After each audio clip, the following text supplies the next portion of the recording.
পরিচিত গ্রহণযোগ্য আমাদের প্রসিদ্ধ বিখ্যাত আলেমজি হযরতুল আল্লাহ শেখ আহমদুল্লাহ আজকে আমাদের মধ্যে আগমন করছেন।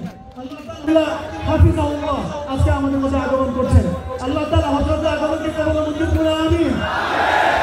আজকে এই মুহূর্তে আপনাদের সামনে আপনাদের সকলের পরিচিত সকলের আশীর্বাদিত মেহমান হযরতুল আল্লাহ শেখ আহমদুল্লাহ হাফিজাহুল্লাহ তাশরীফ নিচ্ছেন, যাকে আমরা সকলেই সকল পৃথিবীর সকল বাংলাদেশ মানুষ আসুন্নাহ ফাউন্ডেশন চেয়ারম্যান হিসেবে চিনি, সকল গুণে গুণাবলীতে আমরা তাকে চিনি। আল্লাহ তাআলা হযরতকে কবুল মঞ্জুর করুন, আমিন। হযরত আসুন্নাহ ফাউন্ডেশনকে সারা দুনিয়ার জন্য গোটা উম্মার জন্য কবুল মঞ্জুর করুন। আসসালামু আলাইকুম ওয়া রাহমাতুল্লাহি ওয়া বারাকাতুহু। সবাই ভালো আছেন? আল্লাহ তাআলার লাখ কোটি শুকর। গত বছর আমি এসেছিলাম আপনারা জানেন অসুস্থ শরীর নিয়ে। আল্লাহ রাব্বুল আলামিন এই বছর আমাকে পরিপূর্ণ সুস্থ সবল এবং সম্পূর্ণ ভালো অবস্থায় আপনাদের সামনে আসার তৌফিক দিয়েছেন। এই জন্য আমি আমার রবের শুকরিয়া আদায় করছি, আলহামদুলিল্লাহ। সম্মানিত ভাই সকল, আপনারা অনেক দূর দূরান্ত থেকে এসেছেন। অনুগ্রহ করে যদি আপনারা যার যার জায়গায় বসে যান তাহলে অনুষ্ঠানটি অনেক সুন্দর হবে। আপনারা জানেন মাগরিবের আগেই অনুষ্ঠান সমাপ্ত করার পরিকল্পনা। আপনাদের সর্বাত্মক সহযোগিতা এক্ষেত্রে অনেক বেশি গুরুত্বপূর্ণ। আমরা আশা করব আপনারা শৃঙ্খলা বজায় রেখে এই প্রোগ্রামটিকে সফল করবেন। আপনারা যদি এবার সুন্দর সুশৃঙ্খলভাবে প্রোগ্রামটিকে বাস্তবায়ন করেন, আগামী বছর আবারও এই প্রোগ্রামকে আরো সুন্দরভাবে সুসম্পন্ন করার হয়তো সুযোগ তৈরি হবে। আমরা সবাই চাই কি চাই না সেটি? অতএব আমাদের সবাইকে সর্বোচ্চ সুশৃঙ্খল হতে হবে এবং সবাইকে দায়িত্বশীল আচরণ করতে হবে। এমন কিছু করা যাবে না যে আয়োজকদের উপর কোনো প্রকার প্রেশার আসে এবং পরবর্তীতে প্রোগ্রামের ক্ষেত্রে কোনো প্রকার বাধা সৃষ্টি হয়। আমি এই জন্য অনুরোধ করবো আপনাদেরকে, যারা দাঁড়িয়ে আছেন, এখন অনেক মানুষ, বিপুল মানুষ দাঁড়িয়ে আছেন, আপনারা আপনাদের জায়গায় বসে যান। ইনশাআল্লাহ আমরা প্রোগ্রাম যথারীতি যেভাবে ঘোষণা দেওয়া হয়েছে ঠিক সেভাবে শেষ করব। আল্লাহ আমাদেরকে তৌফিক দান করুন। সম্মানিত উপস্থিতি, মূলত প্রশ্নোত্তরের জন্য আমি আপনাদের উদ্দেশ্যে কিছু কথা ইনশাআল্লাহ জমা করে রেখেছি, সেগুলো বলবো। প্রশ্নোত্তরের ফাঁকে ফাঁকে আপনাদের বিশেষ করে কোরিয়ান প্রবাসীদের মনে থাকা কিছু প্রশ্ন আছে, যে প্রশ্নগুলোর উত্তর এবং সেই উত্তর দিতে গিয়ে প্রাসঙ্গিক অনেক কথা ইনশাআল্লাহ চলে আসবে, আমরা সেখানে বলবো। তার আগে শুধুমাত্র আপনারা যেহেতু কষ্ট করে অনেক দূর দূরান্ত থেকে এসেছে, প্রশ্নের বাইরেও কিছু বিষয় আপনাদেরকে আমি অ্যাড্রেস করতে চাই। আর শুরুতেই আমি বিশেষভাবে সঙ্গরি মসজিদ কর্তৃপক্ষকে, মসজিদের সভাপতি সাহেব সহ কমিটির সদস্যবৃন্দ এবং মসজিদের স্বনামধন্য ইমাম এবং খতিব হযরত মাওলানা মুফতি ওমর ফারুক হাফিজাহুল্লাহ ওয়া রাআহ, তাকে এবং সেই সাথে আমার ডানে উপবিষ্ট আছেন, আপনারা জানেন, দক্ষিণ কোরিয়ার বিভিন্ন মসজিদের সম্মানিত ইমাম সাহেবগণ, শ্রদ্ধেয় উলামা একরাম, এবং আমার বামে উপস্থিত আছেন দক্ষিণ কোরিয়া প্রবাসী বাংলাদেশিদের বিভিন্ন সেক্টরের নেতৃত্ব যারা দিচ্ছেন সে সকল ভাইরা আছেন। পর্দার আড়াল থেকে আমার মা এবং বোনরা দেখছেন, দূর থেকে মা বোনরা আমাদের অনুষ্ঠানে সামিল হয়েছেন। আমি জানি আপনাদের অনেকের অনেক কষ্ট করে এই অনুষ্ঠানে আসতে হয়েছে, অনেক স্যাক্রিফাইস করে আসতে হয়েছে, অনেক দূর দূরান্ত থেকে আসতে হয়েছে। আমি সকলের প্রতি আমি অন্তঃস্থল থেকে কৃতজ্ঞতা জ্ঞাপন করছি, শুকরিয়া জানাচ্ছি। আমি আরশের মালিকের কাছে নিবেদন করি, হে আরশে আজিমের মালিক, ঠিক এভাবে আমাদেরকে আপনি জান্নাতুল ফেরদাউসে একত্র হওয়ার তৌফিক দান করুন। এখানে তো অনেক ভিড় হয়, ব্যস্ততা হয়। আমার মনে চায়, আমাদের মিজানুর রহমান আজহারী ভাই, তারও মনে চায় নিশ্চয়ই আপনাদের একজন একজন করে সবার সাথে যদি আমরা হাত মেলাতে পারতাম, সবার সাথে একান্তে কথা বলতে পারতাম, কিন্তু সময় আমাদেরকে সে সুযোগ দিচ্ছে না। কিন্তু মনে রাখবেন, জান্নাতে আমাদের কোনো তাড়াহুড়ো থাকবে না। সেখানে কোনো তাড়াহুড়ো থাকবে? জান্নাতে কোনো ডিউটি থাকবে? ইনশাআল্লাহ আল্লাহ রাব্বুল আলামিন আমাদেরকে জান্নাতে মন খুলে একে অন্যের সাথে আলাপ করার, মত বিনিময় করার তৌফিক দান করবেন।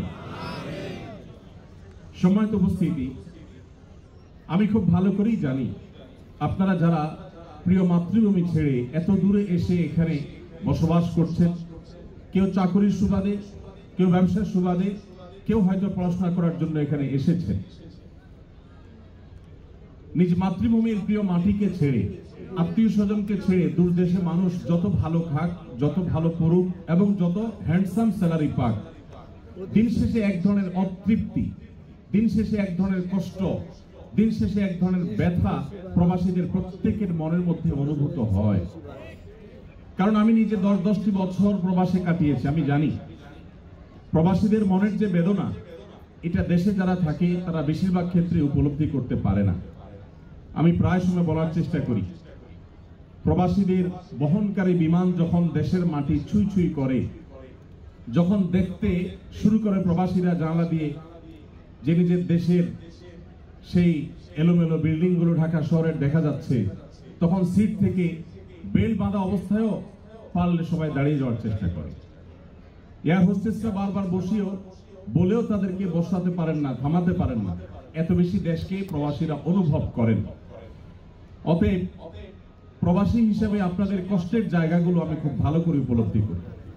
আমি আজ আপনাদেরকে যে কথাগুলো বলতে চাই সেটি হলো, এত কষ্ট করে, এত ত্যাগ করে আপনারা প্রবাসে এসেছেন, নিজ মাতৃভূমি ছেড়েছেন। আপনার এই কষ্ট করে আসা যেন দুনিয়া এবং আখিরাত উভয় জগতের জন্য আপনার কল্যাণ বয়ে আনে, আপনার জন্য কোনো বিপদের কারণ না হয়, আপনাকে সেভাবে পদক্ষেপ গ্রহণ করতে হবে। সামান্য কিছু টাকা পয়সার জন্য, সামান্য একটু কেরিয়ারের জন্য, সামান্য একটু সার্টিফিকেটের জন্য, অথবা একটু ভালো থাকবার জন্য এসে যদি আপনার ঈমান, আমল, আপনার দিনদারিতা, আপনার তাকওয়াকে আপনি খুইয়ে বসেন, তাহলে এর চাইতে বড় দুঃখজনক, এর চাইতে বড় বেদনাদায়ক, এর চাইতে বড় কষ্টদায়ক আর কোনো বিষয় হতে পারে না। প্রিয় ভাইরা আমার, আমরা যারা প্রিয় মাতৃভূমি ছেড়ে, আপনজন ছেড়ে এখানে এসেছি, আমরা দূর দেশে পড়ে থেকে ছটফট করি, অনেক কষ্ট হয়, ফিল করি, অনুভব করি, নিজের দেশকে মিস করি অনেক বেশি, প্রিয়জনকে অনেক বেশি মিস করি। এত কষ্টের পরও এখানে এসে যদি আমাদের ঈমান, আমল, আমাদের দ্বীন, তাকওয়া, আমাদের আইডেন্টিটি অ্যাজ এ মুসলিম, আমাদের যে পরিচিতি, সেই বিষয়গুলো যদি আমরা নষ্ট করে ফেলি, সেগুলো যদি আমাদের হারিয়ে ফেলি, তাহলে মনে রাখবেন এটাকেই বলা হয় খাসিরাত দুনিয়া ওয়াল আখিরা। দুনিয়াতেও মানুষ ধ্বংস হয়ে গেল, আখিরাতেও সে ক্ষতিগ্রস্ত হলো। কারণ দুনিয়াতে প্রিয়জনের সাথে থেকে আনন্দ, বিনোদন, ভালো লাগা, ভালোবাসাগুলোকে বিনিময় করতে পারলো না, আবার আখিরাতে তার ধ্বংস হয়ে গেল। আমরা কি কেউ সেটা চাই? আল্লাহ রাব্বুল আলামিন আমাদের সবাইকে এই প্রবাস জীবনকে আমাদের দুনিয়া এবং আখিরাত উভয় জগতের জন্য কল্যাণকর হিসাবে কবুল এবং মঞ্জুর করবেন। আমি প্রিয় ভাইরা আমার, আমি আপনাদের উদ্দেশ্যে কয়েকটি কথা বলতে চাই। যারা এমন সমাজে বসবাস করেন যেখানে অমুসলিম প্রধান, যেখানে মুসলিমদের প্রাধান্য নেই, যেখানে ইসলাম এবং মুসলিমদের জন্য অনুকূল পরিবেশ খুব বেশি নেই, এরকম যে সমস্ত ভাইরা আছেন, এরকম দেশে বসবাস করছেন, তাদেরকে বলবো, প্রথমত আপনার এখানে আগমন এবং এখানে অবস্থানের নিয়ত এবং উদ্দেশ্য, ইন্টেনশনটাকে পরিবর্তন করে নিন। আপনারা যারা এখানে সামান্য রুটি রুজির জন্য এসেছেন, ব্যবসা বাণিজ্যের জন্য এসেছেন, অনেকে হয়তো পড়াশোনা করার জন্য এসেছেন, আমি আপনাদেরকে বিনীতভাবে অনুরোধ করতে চাই, আপনার নিয়ত এবং আপনার উদ্দেশ্য হবে আপনি এখানে এসেছেন আল্লাহ রাব্বুল আলামিনকে সন্তুষ্ট করবার জন্য, এখানে এসেছেন ইসলামকে রিপ্রেজেন্ট করবার জন্য, এখানে এসেছেন আপনি ইসলামের দাওয়া মানুষকে দেওয়ার জন্য, ইসলামের পথে মানুষকে আহ্বান করার জন্য। এই যদি আপনার উদ্দেশ্য হয়, তাহলে অমুসলিম প্রধান দেশে বসবাস করা আপনার জন্য শুধু জায়েজই হবে না, বরং আপনার এই বসবাস করাটা ইবাদত হিসেবে গণ্য হবে ইনশাআল্লাহ। আমি কি আপনাদেরকে বোঝাতে পেরেছি? তাহলে আপনি পেশায় যাই হন না কেন, আপনার পেশা যেটাই হোক না কেন, আপনি এই দেশে এসেছেন কেন? আপনি ইসলামের একজন দূত হয়ে এসেছেন, আপনি মুসলমানদের তরফ থেকে একজন দূত হয়ে এসেছেন। আপনি ইসলামের সৌন্দর্যগুলো আপনার আচার আচরণে, আপনার কাজকর্মে, আপনার চিন্তা ভাবনায়, আপনার নিয়মানুবর্তিতায়, আপনার শৃঙ্খলায়, আপনার কথাবার্তায়, আপনার সার্বিক সব কিছুর মাধ্যমে আপনি উপস্থাপন করার চেষ্টা করবেন। আপনার উদ্দেশ্যই হবে যে আমি অন্য ধর্মাবলম্বী যারা আছেন তাদেরকে ইসলামের ছায়াতলে আসার আহ্বান করব। আমি দাঈ ইলাল্লাহ হব, আল্লাহর পথে আহ্বানকারী হব, আল্লাহর দিকে মানুষকে ডাকবো, এটাই আমার মিশন, এটাই আমার ভিশন। এর পাশাপাশি এখানে আমার জীবন টিকাতে হলে, এখানে আমার জীবন ধারণ করতে হলে আমার হালাল উপার্জনের দরকার আছে। আমি ব্যবসা করি, আমি চাকরি করি, আমি অন্য যাই করি না কেন, এগুলো হলো আমার জীবন ধারণ করবার জন্য, কিন্তু আমার মূল উদ্দেশ্য হলো আল্লাহর দ্বীনকে এখানে ঘরে ঘরে মানুষের কাছে পৌঁছে দেওয়া। আমরা সবাই যদি এই নিয়তটা ঠিক করে নেই, পরিবর্তন করে নেই, তাহলেই আমাদের জন্য এখানে স্থায়ীভাবে বসবাস করা শুধু জায়েজই নয়, আবারও বলি ইবাদতে পরিগণিত হবে ইনশাআল্লাহ। প্রিয় ভাইরা, আপনারা জানেন আমাদের প্রিয় নবী সাল্লাল্লাহু আলাইহি সাল্লামের সাহাবীরা এক একজন এক এক এলাকায় চলে গেছেন। কোন সাহাবীর কবর পাওয়া যায় সুদূর চায়না, কোন সাহাবীর কবর পাওয়া যায় টার্কিতে, কোন সাহাবীর পাওয়া যায় ইজিপ্টে। বিভিন্ন এলাকাতে বিভিন্ন দেশে এক একজন সাহাবীর কবর বা অনেক সাহাবীদের কবর পাওয়া যায়। সাহাবীরা সে সমস্ত দেশে কেন গিয়েছেন আপনারা জানেন? কোন সাহাবী নবী করিম সাল্লাল্লাহু আলাইহি সাল্লামের ভালোবাসার মদিনা শহর ছেড়ে কেউই কিন্তু পার্থিব কোনো কারণে কখনো যাননি।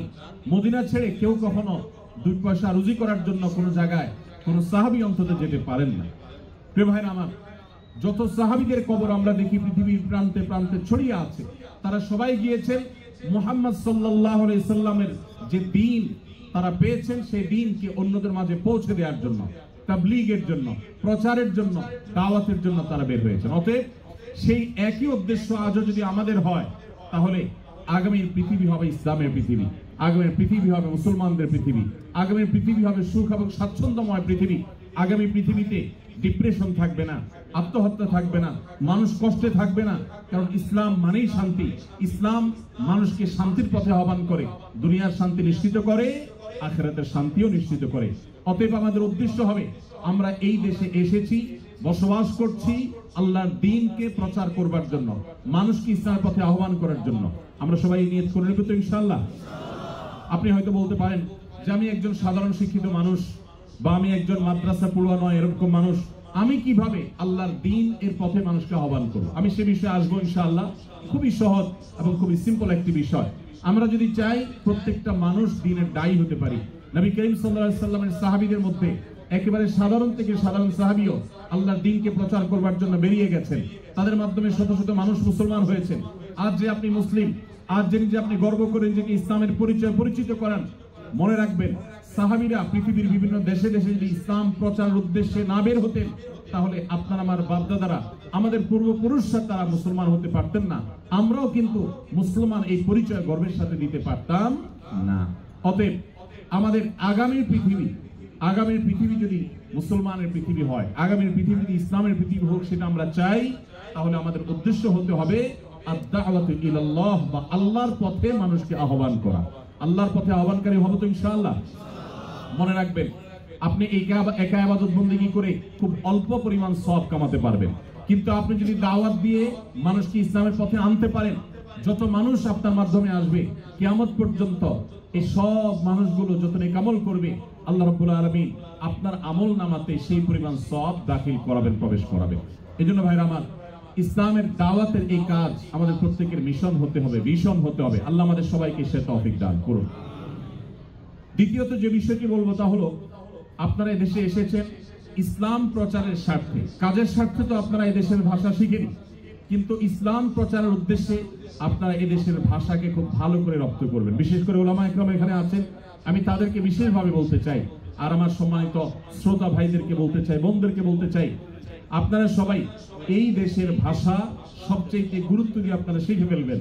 উদ্দেশ্য হবে কি, আমি ভাষা শিখলে আমার চাকরিটা একটু ভালোভাবে হয়তো আমি করতে পারবো, আমার হয়তো অবস্থানটা মজবুত হবে, আমি হয়তো ব্যবসাটা আরো সুন্দরভাবে করতে পারবো। উদ্দেশ্য হয়তো পার্থিব হতে পারে, কিন্তু এই ক্ষেত্রে আপনার উদ্দেশ্যকে ঠিক করে নেন। আমি ভাষা শিখবো কেন? এই কোরিয়ান ভাষা দিয়ে আমি কোরিয়ান ভাইদেরকে, যারা আমাদেরকে তাদের দেশে বসবাস করার সুযোগ দিয়েছে, যারা তাদের দেশে আমাদেরকে ওয়েলকাম করেছে, এদের দেশের অনেক সুন্দর দিক আছে আপনারা জানেন। তারা অনেক সুশৃঙ্খল, তারা সত্যবাদী, তারা কোনো মিথ্যা বলে না, তারা কোনো ছল ছাতুরিতে যায় না, তাদের মধ্যে অনেক ভালো ভালো দিক আছে, গুণ আছে। দুঃখের বিষয়, মুসলমান নামধারী হলেও আমরা অনেকে সে সমস্ত গুণগুলো নিজেদের মধ্যে ধারণ করতে পারি নাই। তো এই মানুষগুলো যারা আমাদেরকে এই যে এখানে এত সুন্দর একটা প্রোগ্রাম করার সুযোগ দিয়েছে, একটা বিশ্ববিদ্যালয় মাঠে এত চমৎকার করে ভিনদেশী মানুষদেরকে তারা কাজের সুযোগ দিয়েছেন, আমি ব্যক্তিগতভাবে তাদের সবার প্রতি কৃতজ্ঞতা জ্ঞাপন করছি, যারা এই সুযোগ দিয়েছেন এবং সামনেও তারা এই সুযোগ দিবেন বলে আমরা আশা করি। তো এই যে সুযোগ তারা দিচ্ছেন আমাদেরকে, তাদের প্রতি আমাদের দায় আছে না নেই? আমরা জান্নাতে কি একা যেতে চাই, না তাদেরকে নিয়ে যেতে চাই? আল্লাহ রাব্বুল আলামিন আমাদের সবাইকে, আমাদের কোরিয়ান ভাইদেরকে নিয়ে জান্নাতে যাওয়ার তৌফিক দান করুন। আমরা তাদেরকে অনন্ত অসীমকালের সুখের ঠিকানা দেখতে চাই কি চাই না? যদি চাই তাহলে তাদের ভাষা আমাদেরকে শিখতে হবে, কারণ তাদের ভাষা শিখলে আমি ইসলামটাকে আমি আমার মতো করে তাদের বোঝার মতো করে আমি উপস্থাপন করতে পারবো। এই জন্য ভাইরা, আপনারা কোরিয়ান ভাষাটা খুব ভালো করে রপ্ত করবেন। আবার বলছি, উদ্দেশ্য হবে যে আমি তাদেরকে আল্লাহর পথে আহ্বান করব। আমি জাপানে গিয়েছি, টোকিওতে আমি বাংলাদেশি প্রবাসী ভাইদেরকে দেখেছি। অনেক বাংলাদেশি ভাইরা আছেন যাদের হাতে অগণিত জাপানিজরা মুসলমান হয়েছে। মনে রাখবেন, তাদের বেশিরভাগ মানুষ কোনো ধর্ম বিশ্বাস না করলেও সেই মানুষগুলোর মধ্যে হক এবং ভালোকে অনুসন্ধান করার এক মানসিকতা আছে। কারণ নবী সাল্লাল্লাহু আলাইহি ওয়াসাল্লাম বলেছেন, কুল্লু মাউলুদিন ইউলাদু আলাল ফিতরা, প্রত্যেকটি শিশু, প্রত্যেকটা মানুষ জন্মগ্রহণ করে প্রকৃতিগতভাবে মুসলমান হয়ে, তার ভিতরে ইসলামের প্রতি টান থাকে, ঈমান থাকে, এটা নিয়ে সে দুনিয়াতে আসে। অতএব তাদের মধ্যে সত্যের অনুসন্ধান আছে। আমরা সেটাকে যথাযথভাবে উপস্থাপন করতে না পারা, এটা আমাদের দুর্বলতা, এটা আমাদের ব্যর্থতা। আপনারা জানেন, এদেশের গলিতে গলিতে গির্জা দেখা যায়। আমি আগামী 20, 25, 30, 50 বছর পর এদেশের গলিতে গলিতে যেভাবে গির্জা দেখা যাচ্ছে, তার চেয়ে বেশি পরিমাণে মসজিদের মিনার দেখার স্বপ্ন দেখছি। আল্লাহ কবুল করবো না আমি। আপনারা কি চান এদেশের গলিতে গলিতে এভাবে মসজিদের মিনার হোক? আপনারা কি চান সেটা? যদি চান, আপনাদের প্রত্যেককে দায়ী হইতে হবে, ইসলাম প্রচারক হতে হবে। আপনারা যদি দায়ী হতে রাজি থাকেন, আমি প্রতিশ্রুতি দিচ্ছি, ইমাম সাহেবগণ, ওলামা একরাম আছেন, তারা যদি বলেন যে আমাদের প্রবাসী ভাইদের মধ্যে বিশেষায়িত প্রোগ্রাম করে কেউ যদি দায়ী আল্লাহ হতে চান, ইসলাম প্রচারে কাজ করতে চান, তাহলে আমরা তাদেরকে বিশেষভাবে প্রশিক্ষণ দেওয়া, তাদেরকে সময় দেওয়া, তাদের জন্য আলাদা প্রোগ্রামের অ্যারেঞ্জ করার জন্য আমি ইনশাআল্লাহ সময় দিতে প্রস্তুত আছি। ভাইরা আমার, ডক্টর জাকির নায়েক কি কোনো মাদ্রাসা পড়ালেখা করেছেন? তিনি যদি একজন জেনারেল শিক্ষিত মানুষ হয়ে, একজন চিকিৎসক পেশা একজন চিকিৎসক হয়ে যদি আল্লাহর দ্বীনের পথে গোটা পৃথিবীর মানুষকে আহ্বান করতে পারেন, তাহলে আপনি আমি পারবো কি পারবো না? ইনশাআল্লাহ। আমাদের সবার এর জন্য সৎ সাহস লাগবে। আমরা এক একজন ইসলাম এবং মুসলমানদের পক্ষ থেকে দূত হয়ে এই দেশে শেষ দিন পর্যন্ত আমরা বসবাস করবো ইনশাআল্লাহ। তাহলে দ্বিতীয়ত যেটি বলেছি তা হলো, এই দেশের মানুষের ভাষা আপনাদেরকে শিখতে হবে। আপনারা জানেন, এখানে অনেক খ্রিস্টান মিশনারি ভাইয়েরা, বোনেরা, তারা আপনাদেরকে কেমন আছেন বলে যখন প্রশ্ন করে, তখন আপনাদের কাছে অনেক ভালো লাগা কাজ করে, কারণ আপনার ভাষা তারা জানে, তাই না? এর চাইতে বড় দুর্ভাগ্যজনক বিষয় কি হতে পারে? মুহাম্মদ সাল্লাল্লাহু আলাইহি সাল্লামের উম্মত আপনি, আল্লাহর পক্ষ থেকে একমাত্র দ্বীনের ধারক আপনি, অথচ আপনাকে দাওয়াত দেওয়া হচ্ছে খ্রিস্ট ধর্মের। আপনি আপনার দ্বীনকে সুন্দরভাবে, সুচারুরূপে, অত্যন্ত চমৎকার ভাবে এদেশে মানুষের সামনে উপস্থাপন আপনি করতে পারেন নাই। এর চাইতে লজ্জার, এর চাইতে দুঃখের আর কিছু হতে পারে না। প্রিয় কোরিয়ান প্রবাসী ভাইরা, কোরিয়া প্রবাসী ভাইরা, আমি আপনাদেরকে উদাত্ত আহ্বান করতে চাই, আপনারা সবাই যদি সজাগ হন, আপনারা যদি সচেতন হন, আপনারা যদি দায়িত্বশীল হন, আমার বিশ্বাস খুব বেশি দিন লাগবে না যে ইনশাআল্লাহ এদেশের মোড়ে মোড়ে, রাস্তা রাস্তায় ইনশাআল্লাহ আজানের ধ্বনি শোনা যাবে। আমরা সবাই চেষ্টা করবো তো ইনশাআল্লাহ। নাম্বার 3, মনে রাখবেন, ইসলামের পথে আহ্বান করবার জন্য আপনার মুখের বক্তব্য অথবা আপনার লেখনের চাইতে অনেক বেশি পাওয়ারফুল একটা মাধ্যম আপনার কাছে আছে। সেটা কি? সেটা হলো আপনার আমার নিজেদের আচার আচরণ, আমাদের কাজ কারবার। এই বিষয়গুলো অন্য ধর্মাবলম্বীদেরকে যেন ভাবতে বাধ্য করে যে মুসলমানদের দ্বীন এতটাই সুশৃঙ্খল, এতটাই চমৎকার, এই দ্বীন সম্পর্কে জানতে যেন তারা আগ্রহী হয়, তারা যেন কৌতূহলী হয়, তাদের মধ্যে যেন আগ্রহ জাগে, আগ্রহ জন্মায় যে ইসলামটা কি, তারা যেন জানতে চেষ্টা করে। এই জন্য ভাইরা, আমি আপনাদেরকে বলতে চাই, গত বছরও আপনাদেরকে বলেছি, আপনারা এক একজন এখানে যারা আছেন, আপনারা প্রত্যেকে 2টি করে ডিপার্টমেন্টে আপনারা রিপ্রেজেন্ট করছেন। এক, আপনারা সবাই বাংলাদেশ রাষ্ট্রকে আপনারা রিপ্রেজেন্ট করছেন। আপনারা সবাই বাংলাদেশের আনঅফিসিয়াল দূত। অফিসিয়াল রাষ্ট্রদূত একজন থাকলেও আপনারা প্রত্যেকে বাংলাদেশকে এখানে রিপ্রেজেন্ট করছেন। অতএব আপনারা সবাই বাংলাদেশের দূত। বাংলাদেশকে তারা দেখে না, তারা আপনাকে দেখে। আপনাকে দেখে তারা বাংলাদেশকে মূল্যায়ন করবে। ঠিক একইভাবে গোটা বিশ্বের মুসলমানদের দূত হিসাবে আপনারা ভূমিকা রাখছেন। গোটা বিশ্বের মুসলমানদেরকে তারা দেখে না, তারা আপনাকে দেখে। আপনার আচার আচরণ, আপনার কাজ কারবার, আপনার নিয়ম শৃঙ্খলার প্রতি শ্রদ্ধাবোধ, এদেশের যে আইন রয়েছে, এদেশের যে নিয়ম রয়েছে, এদেশের যে শৃঙ্খলা রয়েছে, সেটাকে যদি আপনি সর্বাপেক্ষা শ্রদ্ধা করেন, মেনে চলেন, আপনার যদি সুন্দর লেনদেন থাকে, আপনার কাজ কারবার থাকে, আপনার আচরণের মধ্যে মাধুর্য থাকে, আপনার পরোপকার করার মানসিকতা থাকে, তাহলে মনে রাখবেন তারা আপনাকে দেখে ইসলামকে জানার ব্যাপারে আগ্রহী হয়ে উঠবে এবং দিন শেষে মানুষ ইসলামের পথে আসবে ইনশাআল্লাহ। মনে রাখবেন, আমাদের প্রিয় নবী সাল্লাল্লাহু আলাইহি সাল্লামের বক্তব্য শুনে যত মানুষ মুসলমান হয়েছে, তার চেয়ে বেশি তার মহানুভবতায়, তার সিরাত, তার জীবন দর্শনে আকৃষ্ট হয়ে মানুষ ইসলামে এসেছে। আজও সময় এসেছে ইসলামকে আমাদের আচার আচরণ, আমাদের ভালো কাজ কাম দিয়ে, আমাদের উন্নত চিন্তাধারা দিয়ে, আমাদের বিভিন্ন কার্যক্রমের মাধ্যমে ইসলামকে রিপ্রেজেন্ট করার আমরা সবাই সেই চেষ্টা করবো তো ইনশাআল্লাহ। মনে রাখবেন, আপনার প্রতিটি কাজ হয় ইসলাম এবং মুসলমানদের ইমেজকে বিল্ড আপ করবে, আর না হলে ইমেজকে ধ্বংস করবে। আমি ব্যক্তিগতভাবে আনন্দিত যে কোরিয়ায় আমার বাংলাদেশি প্রবাসী ভাইরা যারা আছেন, বোনেরা যারা আছেন, আপনাদের তেমন কোনো দুর্নাম নেই। আমাদের বাংলাদেশি প্রবাসীরা অনেক দেশে আছেন, যে সমস্ত দেশগুলোতে নানা কারণে দুর্নাম হয়ে গেছে, সেই সমস্ত দেশে আমাদের বাংলাদেশিদের মুখ অনুজ্জ্বল। আলহামদুলিল্লাহ, আমার স্বদেশী ভাইরা যারা এই দেশে বসবাস করছেন, কোরিয়া প্রবাসী ভাইদেরকে আমি স্পেশাল ভাবে ধন্যবাদ জানাচ্ছি, আপনাদের প্রতি কৃতজ্ঞতা জানাচ্ছি যে আপনাদের তেমন কোন দুর্নাম নেই। এর জন্য অবশ্য নেতৃবৃন্দ যারা আছেন, বিভিন্ন সোসাইটিকে যারা নেতৃত্ব দিচ্ছেন, নিশ্চয়ই তাদের অবদান আছে, নিশ্চয়ই উলামা ইকরাম ইমাম সাহেবদের অবদান আছে, নিশ্চয়ই আপনাদের সবার সদিচ্ছা আছে। আল্লাহ তাআলা আপনাদের সবাইকে আপনাদের এই সুনামকে ধরে রাখার, বরং এটাকে আরো সামনে নিয়ে যাওয়ার তৌফিক দান করুন। ভাইরা আমার, তাহলে আমার তৃতীয় পয়েন্টটি হলো যে আপনার সুন্দর আচরণ, আপনার কথাবার্তা, আপনার আইন শৃঙ্খলাকে মেনে চলার মানসিকতা, আপনার সার্বিক আচার আচরণ দ্বারাই আপনি ইসলামের পথে মানুষকে আহ্বান করবেন। আপনার কর্মকাণ্ডই দাওয়াত দিবে ইসলামের পথে মানুষকে। চেষ্টা করবো তো সবাই ইনশাআল্লাহ।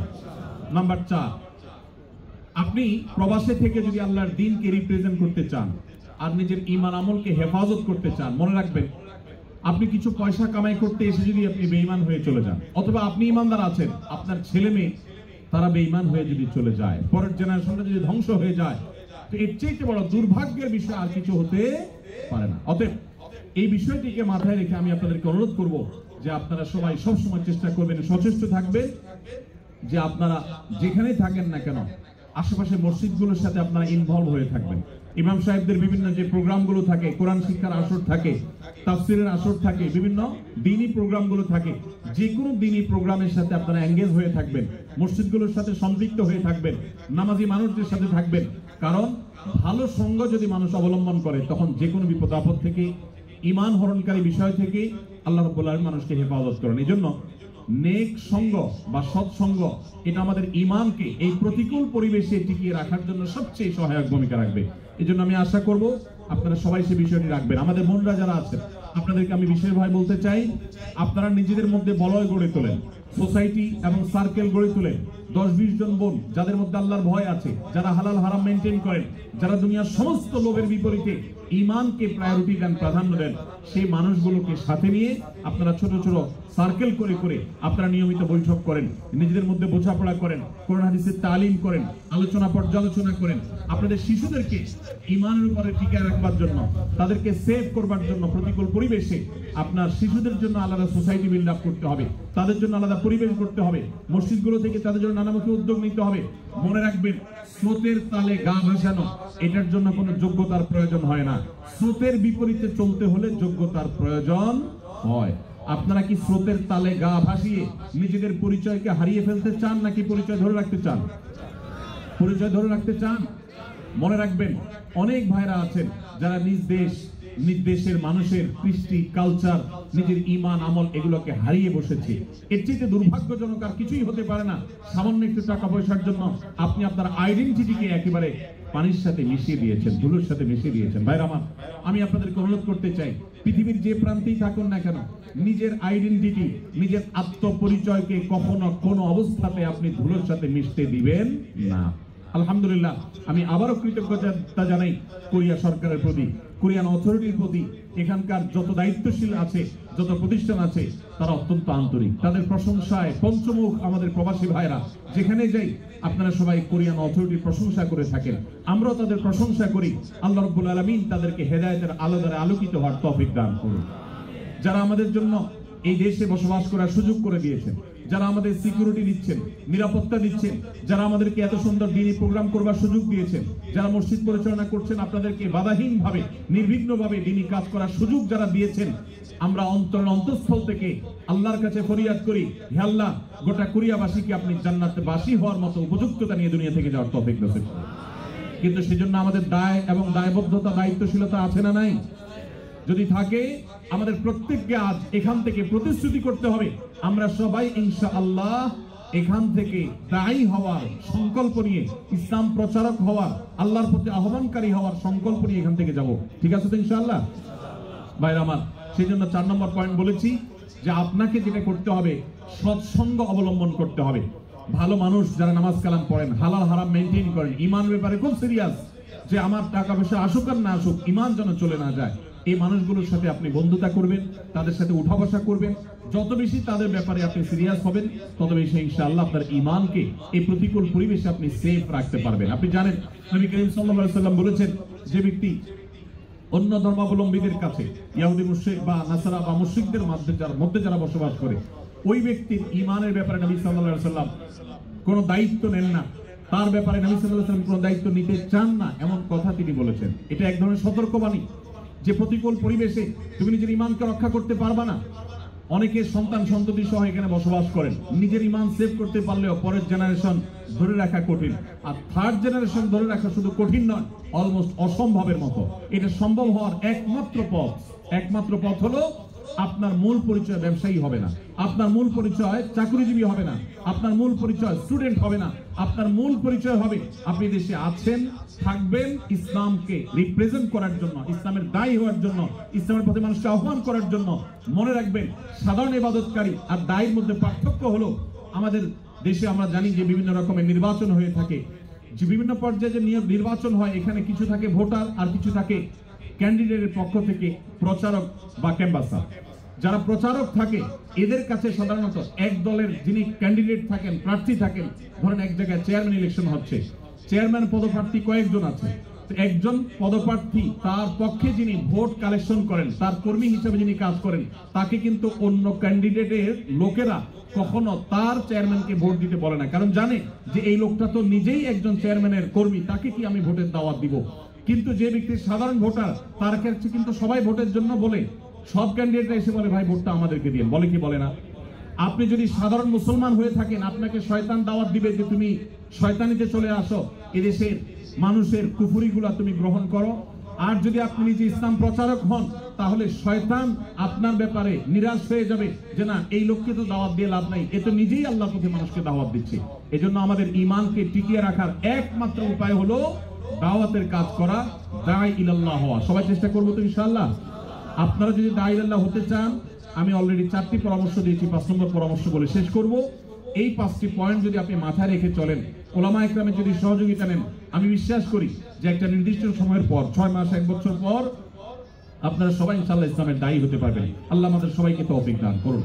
5 নম্বর সর্বশেষ যে পয়েন্টটি বলতে চাই তা হলো, ইসলামের পথে মানুষকে আহ্বান করার জন্য আল্লাহ সুবহানাহু ওয়া তাআলার কাছে চোখের পানি ফেলে দোয়া করতে হবে। আমি শুরু থেকে বলছি, যে দেশ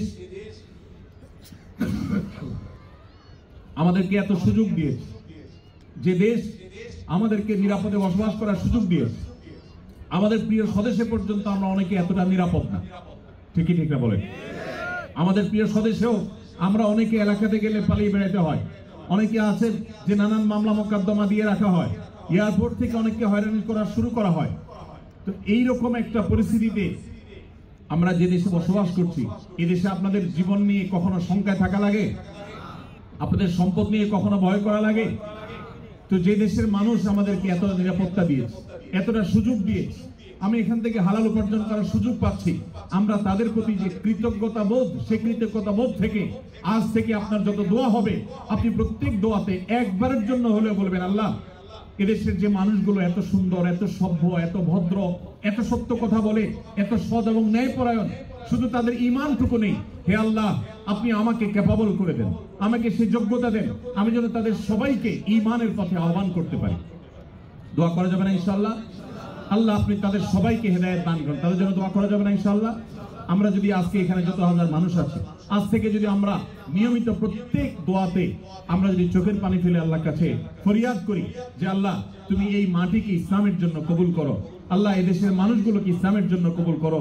আল্লাহ এরা যদি ইসলামের পথে চলে আসে তাহলে ইসলামের আসল সৌন্দর্য মানুষ দেখতে পাবে, কারণ এদের আচার আচরণ, এদের ন্যায় নীতি, এদের অনেক কর্মকাণ্ড অলরেডি কোরআন হাদিস যা বলেছে তার বাস্তব রূপ হিসাবে আমরা দেখতে পাচ্ছি।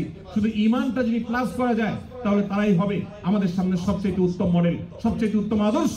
হে আল্লাহ, আপনি তাদেরকে ঈমান দান করেন। আপনি যে সুপারভাইজার অধীনে কাজ করেন আপনি তার নাম ধরে আল্লাহর কাছে দোয়া করবেন। আপনি যে কোম্পানিতে কাজ করেন সেই কোম্পানির মালিকদের জন্য আল্লাহর কাছে দোয়া করবেন। আপনি যে এলাকায় বসবাস করেন সেই এলাকার অন্য ধর্মাবলম্বী ভাইদের জন্য দোয়া করবেন। এভাবে যদি সবার জন্য আপনি দোয়া করেন, চোখের পানি ফেলেন, মনে রাখবেন নবী করিম সাল্লাল্লাহু আলাইহি সাল্লাম বদরের সময় আল্লাহর কাছে চোখের পানি ফেলে দোয়া করেছেন এবং বলেছেন, আল্লাহ যদি আপনি চান আজকের পরে আর আপনাকে ইবাদত কেউ করার থাকবে না তো সেটা হতে পারে, আর যদি আপনি চান আপনার দিনকে টিকাবেন সেটাও হতে পারে। আল্লাহর কাছে ফরিয়াদ করে তিনি হেদায়েতের সাফল্য, দ্বীন এবং ঈমানের সাফল্য তিনি কামনা করেছেন। আমি আপনাদেরকে উদাত্ত আহ্বান রাখতে চাই, আপনারা সবাই যার যার জায়গা থেকে আপনাদের দোয়াগুলোতে আমাদের এই কোরিয়ান ভাই বোনদের জন্য, এদেশে বসবাস করি অন্য ধর্মাবলম্বী ভাই বোনদের জন্য দোয়া করবেন। আল্লাহ যেন তাদের সবাইকে হেদায়েত গ্রহণ করার তৌফিক নসিব করেন। দোয়া করবো তো ইনশাআল্লাহ। তাহলে আমি আবারও এক নজরে 5টি কথা বলছি। যারা এই পৃথিবীর এমন কোন দেশে বসবাস করছেন যেখানে অমুসলিমদের প্রাধান্য রয়েছে, যেখানে থেকে আপনার ঈমানকে টিকিয়ে রাখাকে আপনি চ্যালেঞ্জিং মনে করছেন, যেখানে প্রতিকূল পরিবেশ রয়েছে, যেখানে হালাল হারাম মেইনটেইন করা কঠিন, যেখানে পর্দা মেইনটেইন করা কঠিন, আমরা রিজিকের প্রয়োজনে সেখানে এসে পড়েছি, আমি তাদেরকে বলতে চাই, প্রথমত আপনার এই আসার উদ্দেশ্যটাকে পরিবর্তন করেন। টাকা পয়সার জন্য, চাকরি বাকরি বা ব্যবসা বাণিজ্যের জন্য নয়, আপনার এখানে থাকাটাই হবে আল্লাহর দ্বীনকে মানুষের সামনে রিপ্রেজেন্ট করবার জন্য, দাওয়া ইলাল্লাহর জন্য, আল্লাহর পথে মানুষকে আহ্বান করার জন্য, জাহান্নাম থেকে মানুষকে জান্নাতের পথে আনার জন্য, মানুষকে মুক্তির পথে দেখাবার জন্য আপনি আসছেন। এই উদ্দেশ্যটাই যদি আপনার মূল হয়ে যায় তাহলে আপনার ব্যবসার ক্ষতি হোক, দাওয়ার জন্য ঠিক থাকে, চাকরি চলে যাক, দাওয়ার জন্য ঠিক থাকে, আপনার অন্য সবকিছুতে স্যাক্রিফাইস করবেন, কম্প্রোমাইজ করবেন, কিন্তু দাওয়াতের কাজে, ইসলামের কাজে আপনি কম্প্রোমাইজ করবেন না। নাম্বার 2, আপনাকে যে দেশে আছেন সে দেশের মানুষের ভাষা শিখতে হবে। তাদের ভাষা যদি আপনি রপ্ত করতে পারেন তাহলে তাদেরকে দাওয়াত দিতে পারবেন।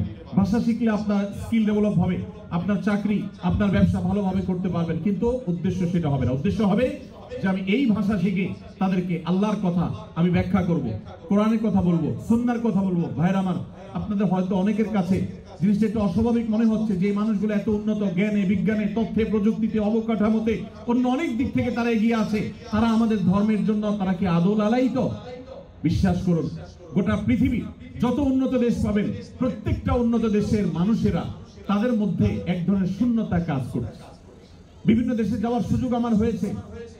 আপনারা একটু ডানে বামে যদি খেয়াল করেন, গভীরভাবে দেখবেন যে সুখের মধ্যে থাকা মানুষগুলো, বাহ্যিকভাবে সুখের মধ্যে থাকা মানুষগুলোর মানসিক একটা কষ্ট আছে, যন্ত্রণা আছে। এই জন্য আত্মহত্যার প্রবণতা আপনার গরিব দেশে যতটা হয় তার চেয়ে ধনী দেশে আত্মহত্যার ঘটনা বেশি ঘটে। কেন ঘটে জানেন? সবকিছু আছে, মানসিক প্রশান্তি জিনিসটা নেই। এই মানসিক প্রশান্তি, আল্লাহর কসম, ঈমান ছাড়া, ইসলাম ছাড়া মানসিক প্রশান্তি আসার আর কোনো পথ পৃথিবীতে খোলা নেই। আল্লাহর দ্বীন ছাড়া, ইসলাম ছাড়া শান্তি আসার কোনো পথ খোলা নেই। অতএব আপনার নিজেকে আপনাকে হীনমন্যতাকে ছুঁড়ে ফেলে দিতে হবে। আপনার মধ্যে আত্মবিশ্বাস থাকতে হবে, আপনার মধ্যে দৃঢ়চেতা চিন্তা থাকতে হবে, এই চিন্তা চেতনা থাকতে হবে, আপনার আদর্শিক এই বলিষ্ঠতা থাকতে হবে যে আমি এই যে দিনকে ধারণ করছি, আমি নিজে হতভাগা, আমি কপাল পড়া, আমি জানি না এই ঈমানের মূল্য কি, আমি জানি না ইসলামের মূল্য কি। যে ইসলাম নাই যার মধ্যে, তার টাকা পয়সা আছে, জ্ঞান বিজ্ঞান আছে, তথ্য প্রযুক্তি আছে, বিজনেস আছে, তার মধ্যে অনেক কিছু আছে, কিন্তু তার মানসিক প্রশান্তি জিনিসটা নেই। তারা এক ধরনের হতাশার মধ্যে থাকে, ডিপ্রেশনের মধ্যে থাকে, কারণ তাদের আসলে বলার কোনো জায়গা নেই। যে আল্লাহর প্রতি বিশ্বাস করে, আল্লাহ তাআলা বলেছেন যালিকা বিআন্নাল্লাহা মাওলাল্লাযীনা আমানু ওয়া আন্নাল কাফিরিনা লা মাওলা লাহুম। ঈমানদারদের অভিভাবক আছে, যত কষ্ট আছে সে তাহাজ্জুদে উঠে আল্লাহর কাছে চোখের পানি ফেলে দোয়া করে বলে, 5 ওয়াক্ত নামাজের পরে বলে, বিভিন্ন সময় 2 হাত তুলে বলে, মাবুদ আমি বিপদে আছি। তার একটা বলার জায়গা আছে। কিন্তু যারা আল্লাহর প্রতি বিশ্বাস নেই তাদের বলার কোনো জায়গা নেই। তাদের মানসিক কষ্ট নিয়ে তারা ডিপ্রেশন ভোগ করতে করতে তারা দুনিয়া থেকে চলে যায়। এই জন্য বলি, হীনমন্যতাকে দূরে সরেন। আপনার টাকা নেই, আপনার পয়সা নেই, আপনার বাহ্যিক আচার আচরণ হয়তো ভালো না, এজ এ মুসলিম যতটুকু হওয়া দরকার ততটুকু হয়তো না, কিন্তু আপনার ঈমান আছে, যে ঈমান হয়তো তাদের নাই। অতএব তাদেরকে ঈমানটা আমাদের ডেলিভারি করতে হবে ইনশাআল্লাহ। এই জন্য ভাষা শিখতে হবে। তৃতীয়ত বলেছি, উন্নত চরিত্র, সুন্দর আচরণ আমাদেরকে ধারণ করতে হবে। মনে রাখবেন, তারা আমাদের ধর্মগ্রন্থ পড়ে না, তারা আমাদেরকে দেখে। অন্য ধর্মাবলম্বীরা আমাদের ধর্মগ্রন্থ পড়ে, কিন্তু তারা আমাদেরকে পড়ে। ব্যক্তি আপনাকে আমাকে পড়ে, আপনার আমার কাজকর্ম, আমার উঠা বসা, আপনার আমার চলাফেরা, আমাদের সব কিছু তারা দেখে। এটা পড়ে তারা রিড করার চেষ্টা করে যে ইসলামটা আসলে কি, ইসলামটা কি, ইসলামের সংজ্ঞা তারা কোরআন খুলে পড়ে না, হাদিস খুলে পড়ে না, তারা আপনার চেহারা, আপনার কাজে, আমার কাজে তারা পড়ে। অতএব আমাদের কাজ কর্মের সৌন্দর্যের সবটুকুন এখানে উজাড় করে দিতে হবে। এদেশে মানুষের যে সততা, নিষ্ঠা, সত্যবাদিতা, এদের মধ্যে যে ছলছাড়ি না করার প্রবণতা, এই ভালো গুণগুলো আমি আশা করবো যারা দেশে ফিরে যাবেন অতটা এখানে থাকবেন, এই ভালো গুণগুলো অর্জন করতে কোনো কার্পণ্য করবেন না। তাদেরকে আপনি ঈমান দিবেন, আর তাদের কাছ থেকে যে আখলাকটা অলরেডি কোরআন হাদিসে আপনাকে বলা হয়েছে সেটা আপনি ধারণ করার চেষ্টা করবেন ইনশাআল্লাহ। 4 নম্বর বলেছি, আপনার দাওয়াতের কাজের জন্য, ঈমানকে রক্ষা করবার জন্য প্রতিকূল পরিবেশে ভালো মানুষদের সঙ্গ, মসজিদ কেন্দ্রিক আপনি উঠা বসা করবেন। কখনো নামাজি আল্লাহওয়ালা মানুষের সঙ্গ আপনি হাতছাড়া করবেন না। সর্বশেষ আল্লাহর কাছে চোখের পানি ফেলবেন, দোয়া করবেন আল্লাহ রাব্বুল আলামিন আপনাকে, আমাকে, আমাদের সবাইকে প্রতিকূল পরিবেশে ঈমানের উপরে টিকে থাকার তৌফিক দান করুন, বলুন আমিন। আমরা চাই কিনা যে আমরা যখন কিয়ামতের দিন আল্লাহর সামনে হাজির হব, আমাদের পেছনে শত শত মানুষ লাইন ধরে থাকবে, যে মানুষগুলো আমাদের মাধ্যমে ইসলামে এসেছে, তাদেরকে নিয়ে আমরা জান্নাতে যেতে চাই কি চাই না বলেন তো? সবাই চান? কে কে চান একটু হাত তুলে দেখান তো। আল্লাহ আমাদের সবার হাতগুলোকে আপনি কবুলে মঞ্জুর করেন। হে আল্লাহ, আমাদের সবার হাতগুলোকে আপনি কবুলে মঞ্জুর করেন। আল্লাহ আমাদের সবাইকে জান্নাতে যাওয়ার তৌফিক দান করেন। শত শত মানুষকে নিয়ে জান্নাতে যাওয়ার তৌফিক দান করুন। আল্লাহ এই কোরিয়ার মাটিকে আপনি ইসলামের জন্য কবুলে মঞ্জুর করুন, আমিন। জাযাকুমুল্লাহ খাইর ওয়া আখিরু দাওয়ানা আলহামদুলিল্লাহি রাব্বিল আলামিন। ভাই, যেহেতু প্রশ্ন উত্তর আছে, আবার সময় একেবারে কম, দেখে আমি প্রশ্ন উত্তরে চলে যাচ্ছি, খুব বেশি দীর্ঘায়িত করলাম না আলোচনা। আপনাদের অগণিত প্রশ্ন আছে। আমি গত বছরও যে প্রশ্নগুলোর উত্তর দিতে পারিনি, আমি মাওলানা ওমর ফারুককে বিশেষভাবে ধন্যবাদ জানাই যে তিনি সেই প্রশ্নগুলো রেখে দিয়েছেন এবং আমাকে বাক্স ধরাই দিয়েছেন যে গত বছরের যে প্রশ্নের উত্তর আপনার দেওয়ার বাকি ছিল সেগুলো উত্তর দিয়ে তারপর এবার যাবেন। আলহামদুলিল্লাহ ভাই আমাকে সবগুলো ধরাই দিয়েছেন, আপনাদের কোনো প্রশ্ন ফেলা হয়নি। যে প্রশ্নগুলো উত্তর দেওয়ার মতো তার সবগুলো আছে। এই বছরও যদি কোনো প্রশ্নের উত্তর আমরা দিতে না পারি, আমি সাথে করে বাংলাদেশে নিয়ে যাব। প্রতি শুক্রবার আমার পেজে যে লাইভ হয়ে থাকে সেখানে আপনারা প্রশ্ন উত্তর ইনশাআল্লাহ শামিল হতে পারেন। আল্লাহ তাআলা আমাদের সবাইকে যা শুনবো আমল করার তৌফিক দান করুন। ভাইরা আমার, মাওলানা মিজানুর রহমান আজহারী সাহেব ইনশাআল্লাহ আসরের সময় ইনশাআল্লাহ এসে উপস্থিত হবেন। আসরের পরে বক্তব্য হবে, মাগরিবের মধ্যে আমরা আশা করছি শেষ করব। আমি আপনাদেরকে বলবো ধৈর্য ধারণ করে প্রোগ্রামের শেষ পর্যন্ত আপনারা সুশৃঙ্খলার সাথে বসবেন। আমি খুবই আনন্দিত যে আপনারা সুশৃঙ্খল একটা পরিবেশে আছেন এবং আমাদের স্বদেশী ভাইদেরকে নিয়ে যেখানে আয়োজন হয় আমার একটা ভয় কাজ করে। আমি আয়োজকদেরকে বলেছি যে কোন উল্টাপাল্টা করে বসবে, কোথায় আবার কোথায় মারামারি লেগে যাবে, ধাক্কাধাক্কি লেগে যাবে, আল্লাহ না করুন এরকম কিছু হলে পরবর্তীতে আর প্রোগ্রাম করার কোনো সুযোগ থাকবে না। বিধায় আমরা আলহামদুলিল্লাহ যে সুশৃঙ্খল পরিবেশে আছি এটা বজায় রাখবো। আল্লাহ আমাদেরকে তৌফিক দান করুন। আসুন্নাহ ফাউন্ডেশনে আপনারা অনেকে দেশে আপনাদের আত্মীয় স্বজনের মাধ্যমে আপনারা টাকা পয়সা জমা দিয়েছেন। আপনাদের আমানতকে সর্বোচ্চ রক্ষা করবার জন্য আমরা আমাদের শেষ শক্তি দিয়ে চেষ্টা করে যাই, সর্বশক্তি আমরা ব্যয় করে থাকি।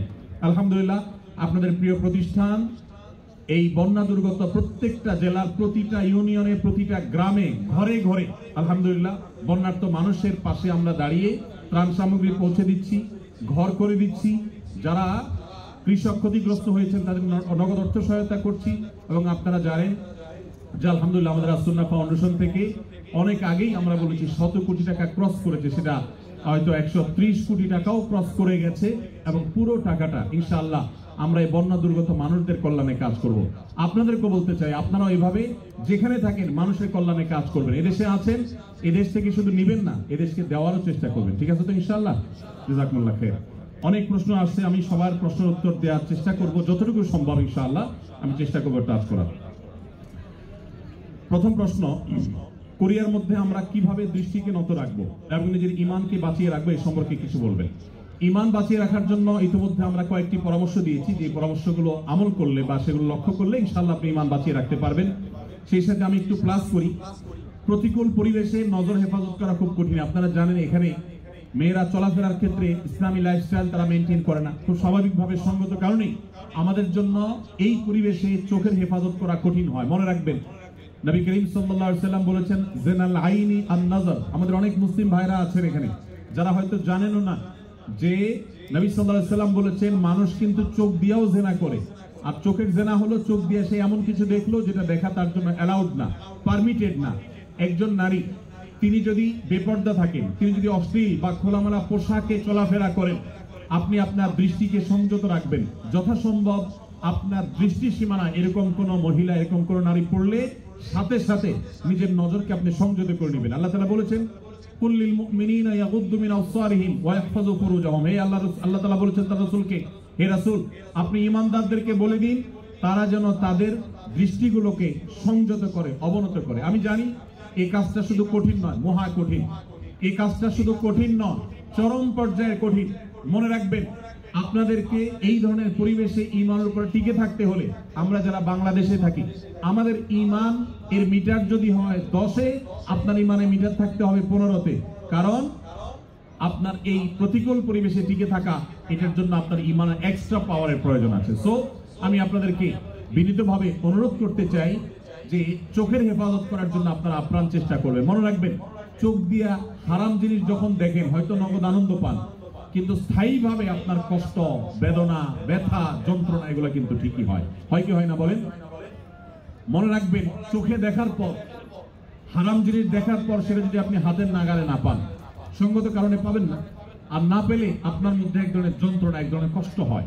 আর যখন নিজেকে কষ্ট করে সংযত রাখবেন, ইচ্ছাকৃত হারাম জিনিস দেখবেন না, সেটা টিভির স্ক্রিনেও না, মোবাইলের মনিটরেও না, এবং বাইরেও না, তাহলে দেখবেন প্রথম আপনার একটু কষ্ট হবে কিন্তু পরবর্তীতে শান্তি অনুভব হবে। অনেক লোক নামাজ কালাম পড়ে কিন্তু চোখে খারাপ জিনিস মোবাইলে দেখে, কম্পিউটারে দেখে, টেলিভিশনে দেখে, বাইরে দেখে। মনে রাখবেন এটা হলো আপনাদের জন্য সবচেয়ে বড় পরীক্ষার বিষয়। অন্য অনেক কাজ এখানে করা সহজ, আমি জানি। মদ না খেয়ে থাকা সহজ, শুকরের গোশত না খেয়ে থাকাও সহজ, অনেক হারাম কাজ থেকে বেঁচে থাকা এখানে সহজ, এমনকি নামাজ পড়াটাও তুলনামূলক সহজ। এই পরিবেশের মধ্যে কোরিয়ার মাটিতে এবং এই জাতীয় যে সমস্ত দেশগুলোতে এই ধরনের পরিবেশ আছে, এই সমস্ত পরিবেশে আপনাদের জন্য সবচেয়ে কঠিন কাজটা হলো এই চোখগুলোকে হেফাজত করা। এর চাইতে কঠিন আরেকটা কাজ নাই। আল্লাহ তাআলা আমাদের সবাইকে সেই তৌফিক দান করুন, আমরা যেন আমাদের দৃষ্টিগুলোকে অবনত করতে পারি। মনে রাখবেন আল্লাহ বলেছেন ইন্নাস সামআ ওয়াল বাসারা ওয়াল ফুআদা কুল্লু উলাইকা কানা আনহু মাসউলা। মানুষের কান, মানুষের চোখ, মানুষের অন্তর, প্রত্যেকটা অঙ্গকে আলাদা আলাদা জিজ্ঞাসা করা হবে এই চোখ দিয়ে কত গুনাহ করেছেন। 10 বছর 20 বছর আপনি কোরিয়াতে ছিলেন, আপনি জাপানে ছিলেন, আপনি ইংল্যান্ডে ছিলেন, আপনি অমুসলিম প্রধান দেশে ছিলেন যেখানে পর্দা পর্শিদার বালাই নেই, যেখানে মেয়েরা খোলামেলা চলাফেরা করে। আপনার প্রতিদিন সকাল থেকে রাত পর্যন্ত ঘুমানো পর্যন্ত শত শতবার, সহস্রবার এই চোখের গুনাহ হয়ে থাকে, অথচ আপনি মদ টাচ করেন না, হয়তো আপনি শুকর টাচ করেন না, হয়তো আপনি হারাম খান না, হয়তো আপনি হারাম থেকে বেঁচে থাকার জন্য সংগ্রাম চালাচ্ছেন, কিন্তু চোখ দিয়ে আপনি অনবরত আপনি হারাম করছেন। আপনার মুখকে হারাম থেকে বাঁচিয়েছেন কিন্তু চোখকে আপনি বাঁচাতে পারেন নাই, তাহলে আপনি সাকসেস হতে পারবেন না। এই জন্য এই প্রতিকূল পরিবেশে যদি নিজেকে টিকাতে কেউ না পারে, তার জন্য এই পরিবেশে থাকাই জায়েজ নাই যে নিজেকে এই গুনাহ থেকে বাঁচাতে পারবে না। এই জন্য ভাইরা এই সংগ্রামটা আমাদের করতে হবে, চেষ্টা করবো তো ইনশাআল্লাহ। আল্লাহ তাআলা আমাদের সবাইকে সেরকম ঈমানের শক্তি দান করেন যেন আমরা চোখের জেনা থেকে নিজেদেরকে বাঁচিয়ে রাখার চেষ্টা করতে পারি। যারা বিবাহিত তারা স্ত্রীকে নিয়ে আসার চেষ্টা করবেন, ফ্যামিলি সহ থাকার চেষ্টা করবেন, এবং বাহিরে বের হওয়ার সময় মনেই করবেন যে আমি রাস্তাঘাটে চলতে ফিরতে আমার চোখের এরিয়াতে অনেক বেপর্দা নারী আসবে। সো আমি যথাসম্ভব যতটুকু সম্ভব অবনত রাখবো নিজের দৃষ্টিকে। এর বাইরে যদি চোখ পড়ে যায়, আমার ইচ্ছার বাইরে চোখ পড়ে গেছে, সাথে সাথে আমি ফিরিয়ে নিয়েছি, ইনশাআল্লাহর কারণে গুনাহ হবে না। আল্লাহ তাআলা আমাদেরকে মাফ করবেন ইনশাআল্লাহ। এখানে কোরিয়াতে বেশ কিছু চকলেটের উপাদানের জায়গায় লেখা থাকে সাসুগি বা থাক্কুগি, যার অর্থ গরু বা মুরগি, অথবা চকলেটগুলো সফট মিল্ক ফ্লেভারের চকলেট। আদৌ পিওর গরু বা চিকেন আছে কিনা তা বোঝা যায় না, থাকলেও হালাল কিনা আমরা সেটা জানি না। এমন নুডলসও আছে। এরকম চকলেট বা নুডলস খাওয়া আমাদের জন্য হালাল হবে কিনা, প্রশ্নটি লিখেছেন ভাই আবির। আপনার প্রশ্ন উত্তর হলো যে যত চকলেট আছে ওয়ার্ল্ড ওয়াইড, বেশিরভাগ চকলেটগুলোতেই আসলে হারামের উপস্থিতি বা উপাদান থাকার সম্ভাবনা জোরালো। সবগুলোতে না, অনেক চকলেট আছে এর বিপরীতে আলহামদুলিল্লাহ যেগুলো হালাল, যেগুলোতে হারাম কোনো উপাদান নেই। এই বিষয়টা পৃথিবীর অন্য অনেক দেশে নিরূপণ করা সহজ, আপনাদের কোরিয়াতে একটু কঠিন।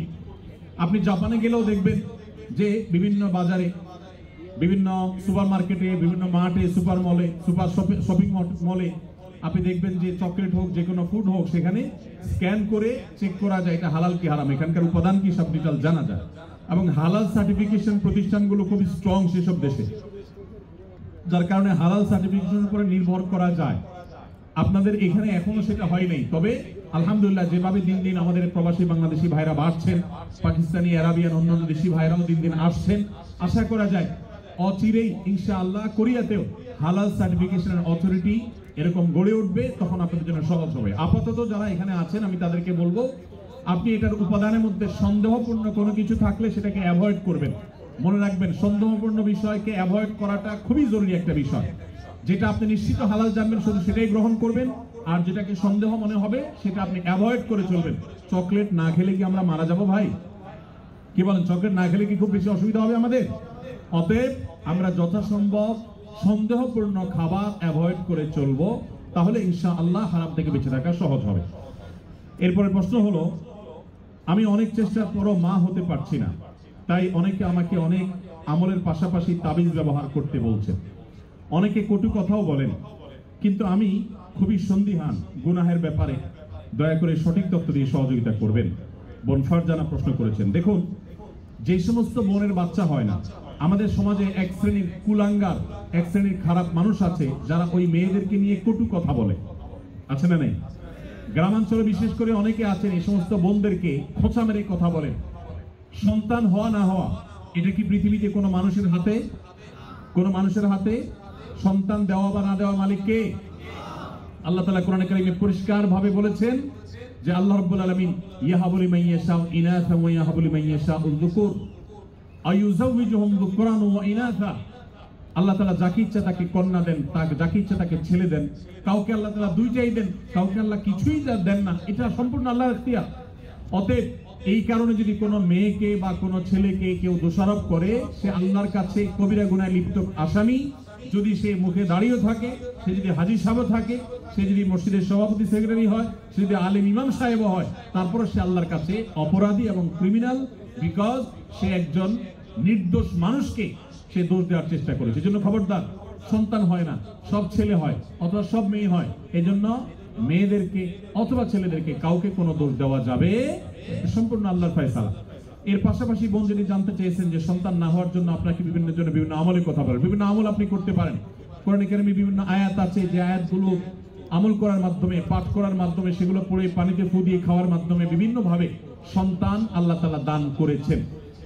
বিশেষ করে আমি আপনাকে কোরআনের আমলের কথা বলতে চাই। আপনারা জানেন আল্লাহ নবী ইব্রাহিম আলাইহিস সালাম, তাকে আল্লাহ তাআলা বার্ধক্যে সন্তান দিয়েছেন, বৃদ্ধ বয়সে সন্তান দিয়েছেন। আল্লাহর আরেক নবী জাকারিয়া আলাইহিস সালামকে আল্লাহ তাআলা বৃদ্ধ বয়সে সন্তান দিয়েছেন, যে বয়সে সন্তানের আশাই তারা ছেড়ে দিয়েছিলেন, নিরাশ হয়ে গেছেন যে বয়সে সন্তান হবে না। ঠিক তখন আল্লাহ তাআলা অলৌকিকভাবে সন্তান দিয়েছেন। তারা আল্লাহর কাছে সন্তান চেয়ে দোয়া করেছেন। সেই দোয়াগুলো আপনিও করতে পারেন, স্বামী স্ত্রী উভয় নিয়মিত করতে পারেন। তার ভিতরে একটা দোয়া হলো রব্বি হাবলি মিনাস সালিহিন, আল্লাহ আপনি আমাকে নেক সন্তান দান করেন। এই দোয়া বেশি বেশি পাঠ করবেন। এমনকি যাদের সন্তান আছে, আবারও সন্তান হবে সে আশা রাখেন, আপনি আল্লাহর কাছে দোয়া করবেন রব্বি হাবলি মিনাস সালিহিন। আমার সাথে বলেন সবাই, রব্বি হাবলি মিনাস সালিহিন। এর অর্থ হলো, হে আল্লাহ আপনি আমাকে নেক সন্তান দান করেন। মনে রাখবেন, আপনার ছেলে মেয়ে, আপনার সন্তান সন্ততি যদি নেক হয়, আল্লাহ ভীরু হয়, তাদের মধ্যে যদি আল্লাহর ভয় থাকে, তাহলে সেক্ষেত্রে এই সন্তান আপনার জন্য সবচেয়ে বেশি উপভোগ্য হবে, আপনার দুনিয়ার জীবনকে জান্নাতে পরিণত করবে, আখিরাত তো আছেই। এই জন্য নেক সন্তান আল্লাহর কাছে সবসময় কামনা করবেন। সন্তান যদি অমানুষ হয়, এর চাইতে বড় দুর্ভাগ্যের আর কিছু হতে। আমি জাপানে গিয়েছি, সেখানে দেখেছি, এখানকার কালচারও আপনারা আমার চাইতে আরো ভালো জানেন। অনেকেই আছেন একটা কুকুর সাথে নিয়ে তাদের দিন যাপন করে, আছে না নাই? আপনাদের চোখের মধ্যে পড়ে কি পড়ে না? বৃদ্ধ বয়সে একজন মানুষ একটা কুকুরের বাচ্চা, কুকুরের একটা ছানাকে নিয়ে তার দিন রাত সে পার করে দেয়, তার সবকিছু সে শেষ করে দেয় শুধু একটা কুকুরের বাচ্চাকে সাথে নিয়ে। এই জিনিসটা কি আমাদের জন্য খুব কাঙ্ক্ষিত না অনাকাঙ্ক্ষিত বলেন তো? এটা কি কাঙ্ক্ষিত? এরা কেন এরকম করে? কারণ ওই যে সন্তান সন্ততি নাতিপুতি তাদেরকে হাতের কাছে পায় না। মানুষ আদর করতে পারলে কেউ তো আর পশু আদর করে থাকতো না ভাইরা আমার। এই জন্য আপনাদেরকে আমি বলতে চাই, নিজের সন্তানকে যদি ঈমান শিখান, তাওহীদ শিখান, মনে রাখবেন পৃথিবীতে ঈমানদার কোন সন্তান তার বাবা মাকে বার্ধক্যে রেখে দূরে চিরকালের জন্য সম্পর্ক ছিন্ন করে চলে যেতে পারে। আপনারা দেখেছেন অনেকেই, গত কদিন আগে নিউজ হয়েছে আমাদের দেশে, মূলধারা মিডিয়াগুলোতে উঠে এসেছে যে জাপানে অল্প সময়ের ব্যবধানে হাজার হাজার মানুষ পাওয়া গেছে যারা বাসায় মরে পচে, অনেকে আছেন যে কয়েক মাস পর জানা গেছে যে লোকটা মারা গেছেন, তারপর পুলিশ গিয়ে দরজা ভেঙে তাদেরকে লাশ উদ্ধার করেছে। কারণ তারা একাকী থাকতেন, কেউ সাথে থাকতো না। এর চেয়ে বড় বেদনা, এর চেয়ে বড় যন্ত্রণার, এর চেয়ে বড় কষ্টের আর কি হতে পারে যে বার্ধক্যে এসে তারা কোনো মানুষ পাবে না। আপনি যদি চান যে আপনার সন্তান সন্ততি মৃত্যুর আগ পর্যন্ত আপনার পাশে থাকবে, আপনাকে আগলে রাখবে, আপনাকে স্নেহ মমতা দিবে, ভালোবাসা দিবে, তাহলে মনে রাখবেন একমাত্র পথ তাদেরকে মুসলমান বানানো, আল্লাহ ভীরু বানানো। আপনি যদি তাদেরকে বিজ্ঞানী বানান, সায়েন্টিস্ট বানান, আপনি তাদেরকে শিক্ষিত বানান, বড় ব্যবসায়ী বানান, বড় পদাধিকারী বানান, কিন্তু ঈমান শিখান নাই, তাওহীদ শিখান নাই, তাকওয়া শিখান নাই, ইসলাম শিখান নাই, আমি শপথ করে বলতে পারি আপনার এই সন্তান আপনার বিপদের কারণ হওয়ার সমূহ সম্ভাবনা আছে। এই জন্য সন্তান নেই হোক, আমরা সবাই চাই কি চাই না বলেন? তাহলে দোয়া করতে হবে।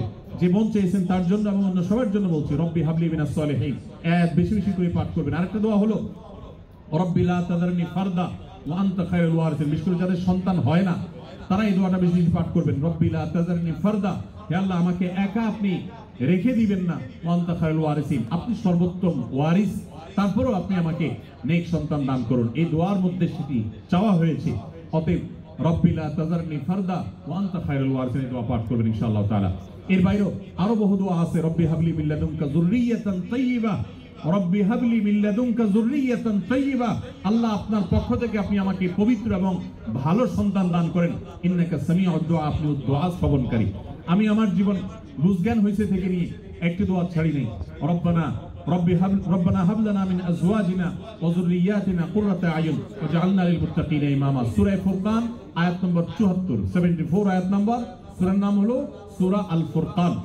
এই আয়াতে যে দোয়া আছে, এখানে যারা অবিবাহিত আছেন তারা এই দোয়া এখন থেকে পাঠ করতে পারেন। আল্লাহ তাআলা নেক বা ভালো স্ত্রী যদি জীবনে না দেন, তো আপনার জীবনে অনেক কিছু হওয়ার পরও সুখ শান্তি আপনি পাবেন না। সো নেক স্ত্রী এবং মেয়েদের জন্য নেক স্বামী, এই উভয় পক্ষের জন্য একই দোয়া, কমন দোয়া, আপনারা দোয়াটা পড়তে পারেন নেক সন্তানের জন্য। আমি জীবন দোয়া চেয়েছেন, পরামর্শ চেয়েছেন, তাকে বলবো এই দোয়াগুলো আপনি বেশি বেশি পড়বেন।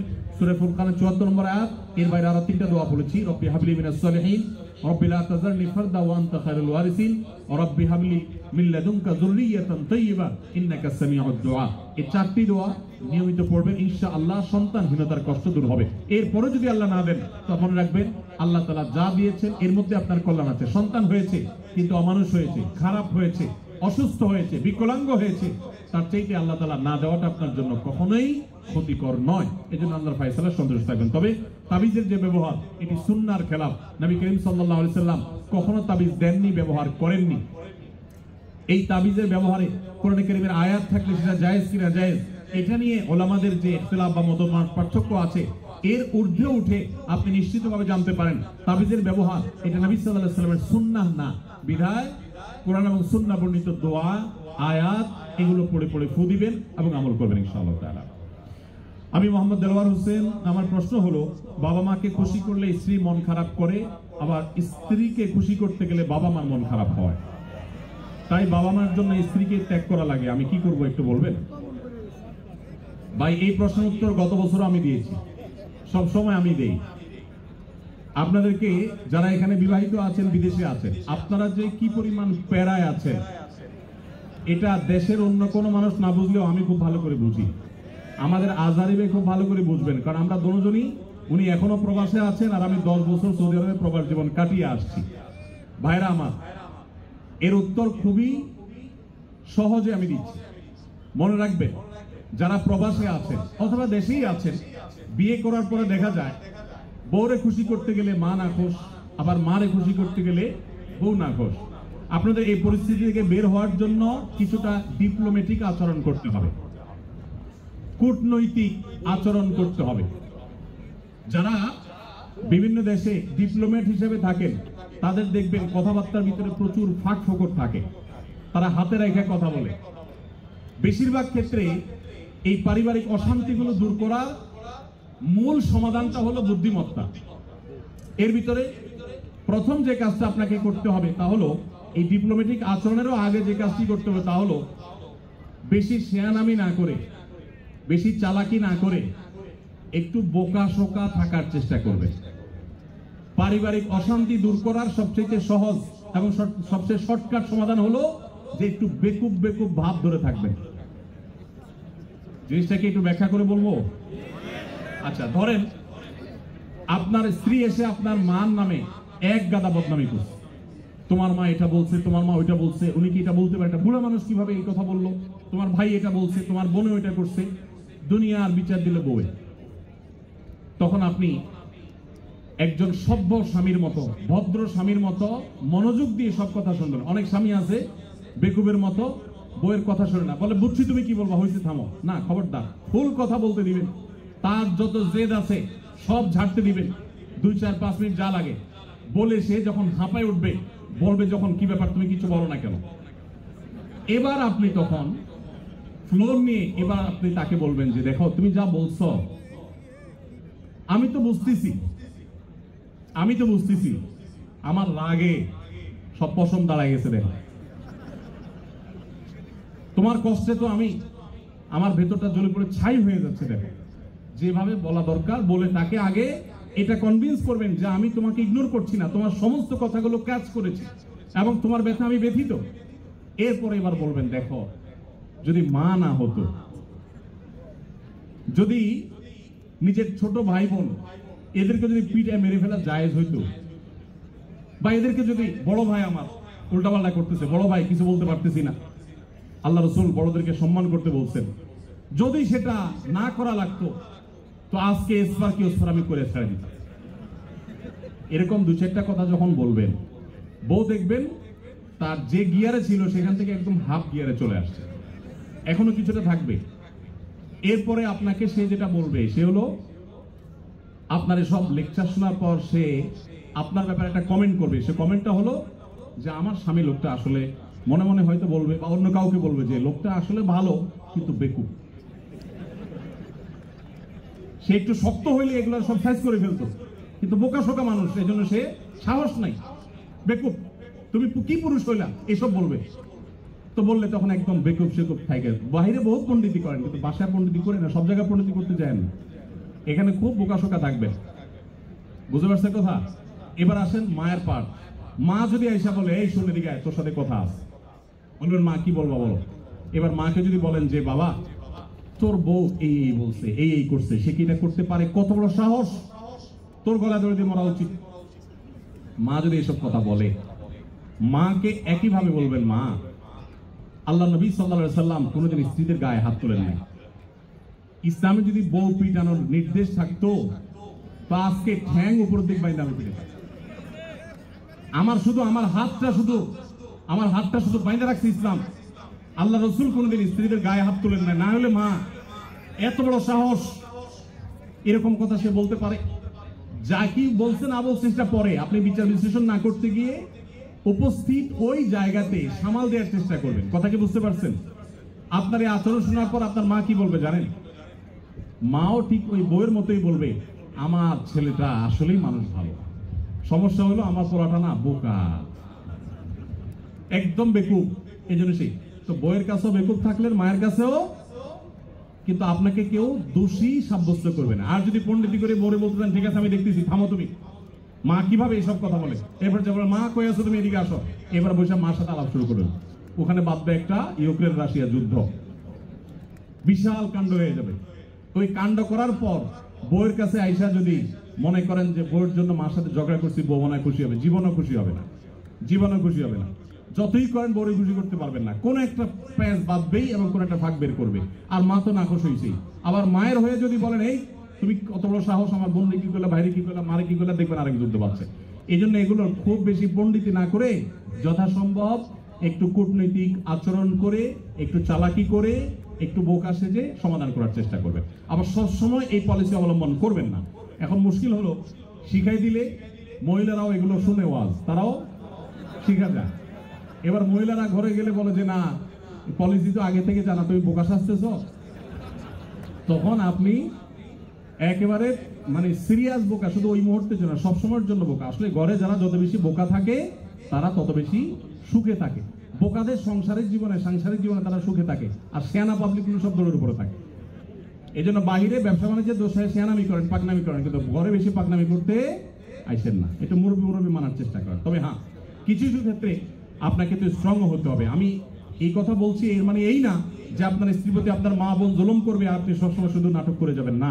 তাদেরকেও বিনয়ের সাথে তাদের অন্যায় থেকে আগে বিচার বিশ্লেষণ করবেন, তারা অন্যায় করছে কিনা, বাধা দিবেন। আবার স্ত্রী যদি ভুল করে তাকেও অন্যায় থেকে বাধা দিবেন। প্রয়োজনে আপনি ইসলামী শরিয়ার নীতিমালা আলোকে শাসনও করবেন, কিন্তু মূল পলিসি হবে ওই যে বেকুব ভান বা বেকুব আপনার নিজেকে হিসাবে উপস্থাপন করার চেষ্টা করবেন। এটা অনেক সহজ একটা উপায়। এরপরে প্রশ্ন হলো, সুন্নি মুসলমান ও শিয়া মুসলমান সম্পর্কে জানতে চাই। এ ধরনের মুসলমানদের সম্পর্কে মৌলিক ধারণা পেতে চাই। দেখুন, সুন্নি হলেন কোরআন এবং নবী করিম সাল্লাল্লাহু আলাইহি সাল্লামের সমস্ত হাদিসগুলো, বিশুদ্ধ সূত্রে বর্ণিত সমস্ত হাদিসগুলোকে যারা মানে, নবী সাল্লাল্লাহু আলাইহি সাল্লাম এবং তার সকল সাহাবী, তার পরিবারবর্গ সবাইকে যারা মানে, এদেরকে বলা হয় সুন্নি। গোটা পৃথিবীতে বেশিরভাগ মুসলমানই সুন্নি। আমরা সবাই সুন্নি আলহামদুলিল্লাহ। বেশিরভাগ বাংলাদেশি, বেশিরভাগ পাকিস্তানি, ভারতীয়, সাবকন্টিনেন্ট, আরব, পৃথিবীতে বেশিরভাগ মানুষই আলহামদুলিল্লাহ সুন্নি মুসলমান। এবং সুন্নি মুসলমানদের বৈশিষ্ট্য হলো তারা কোরআনকে এবং সুন্নাহকে অনুসরণ করে। সুন্নাহ অনুসরণ করার জন্য সুন্নি বলা হয়। আর শিয়া হলো সেই সমস্ত মানুষেরা যারা আল্লাহকে মানে, নবী সাল্লাল্লাহু আলাইহি সাল্লামের নবুয়তকেও মানে, যদিও তাদের একটা গ্রুপ নবী সাল্লাল্লাহু আলাইহি সাল্লামের নবুয়ত নিয়েও সন্দেহ করে। আর এর পাশাপাশি তারা শুধুমাত্র নবী পরিবারের সদস্যদেরকে মানে, সাহাবীদেরকে তারা মানে না, বরং সাহাবীদের সাথে শত্রুতা বিদ্বেষ তারা জ্ঞাপন করে, লালন করে। তো এই কারণে তারা শিয়া এবং আলাদা হয়েছেন। শিয়ারা তারা বিভ্রান্তির দিকে আছেন। শিয়া পন্থাটা বিভ্রান্তির পন্থা, এটা হেদায়েত এবং সত্য থেকে বিচ্যুত। নবী করিম সাল্লাল্লাহু আলাইহি সাল্লাম বলেছেন, আমার পরে তোমরা আমার সুন্নাত, আমার খলিফাদের সুন্নাতকে আঁকড়ে ধরবা।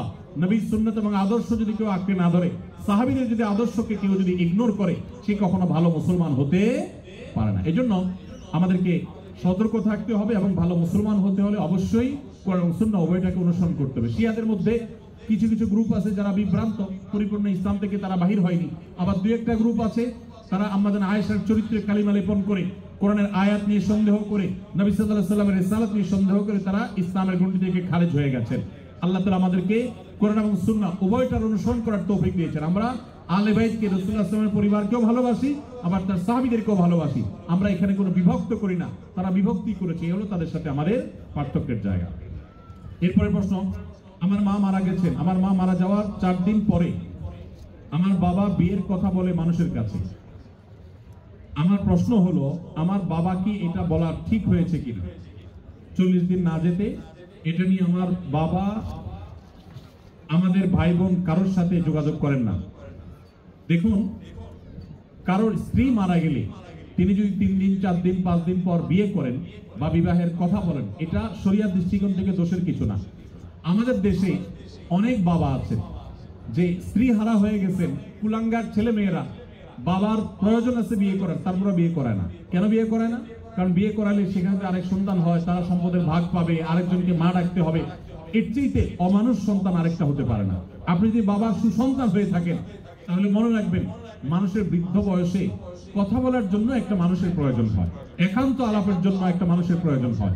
তখন আপনি আপনার বাবাকে দেখে শুনে যদি ভালো একজন স্ত্রী জীবন সঙ্গিনীর ব্যবস্থা করে দেন, বিয়ের উদ্যোগ নেন, আপনি আসলে সুসন্তান এবং বাবা মাতে দায়িত্বশীল।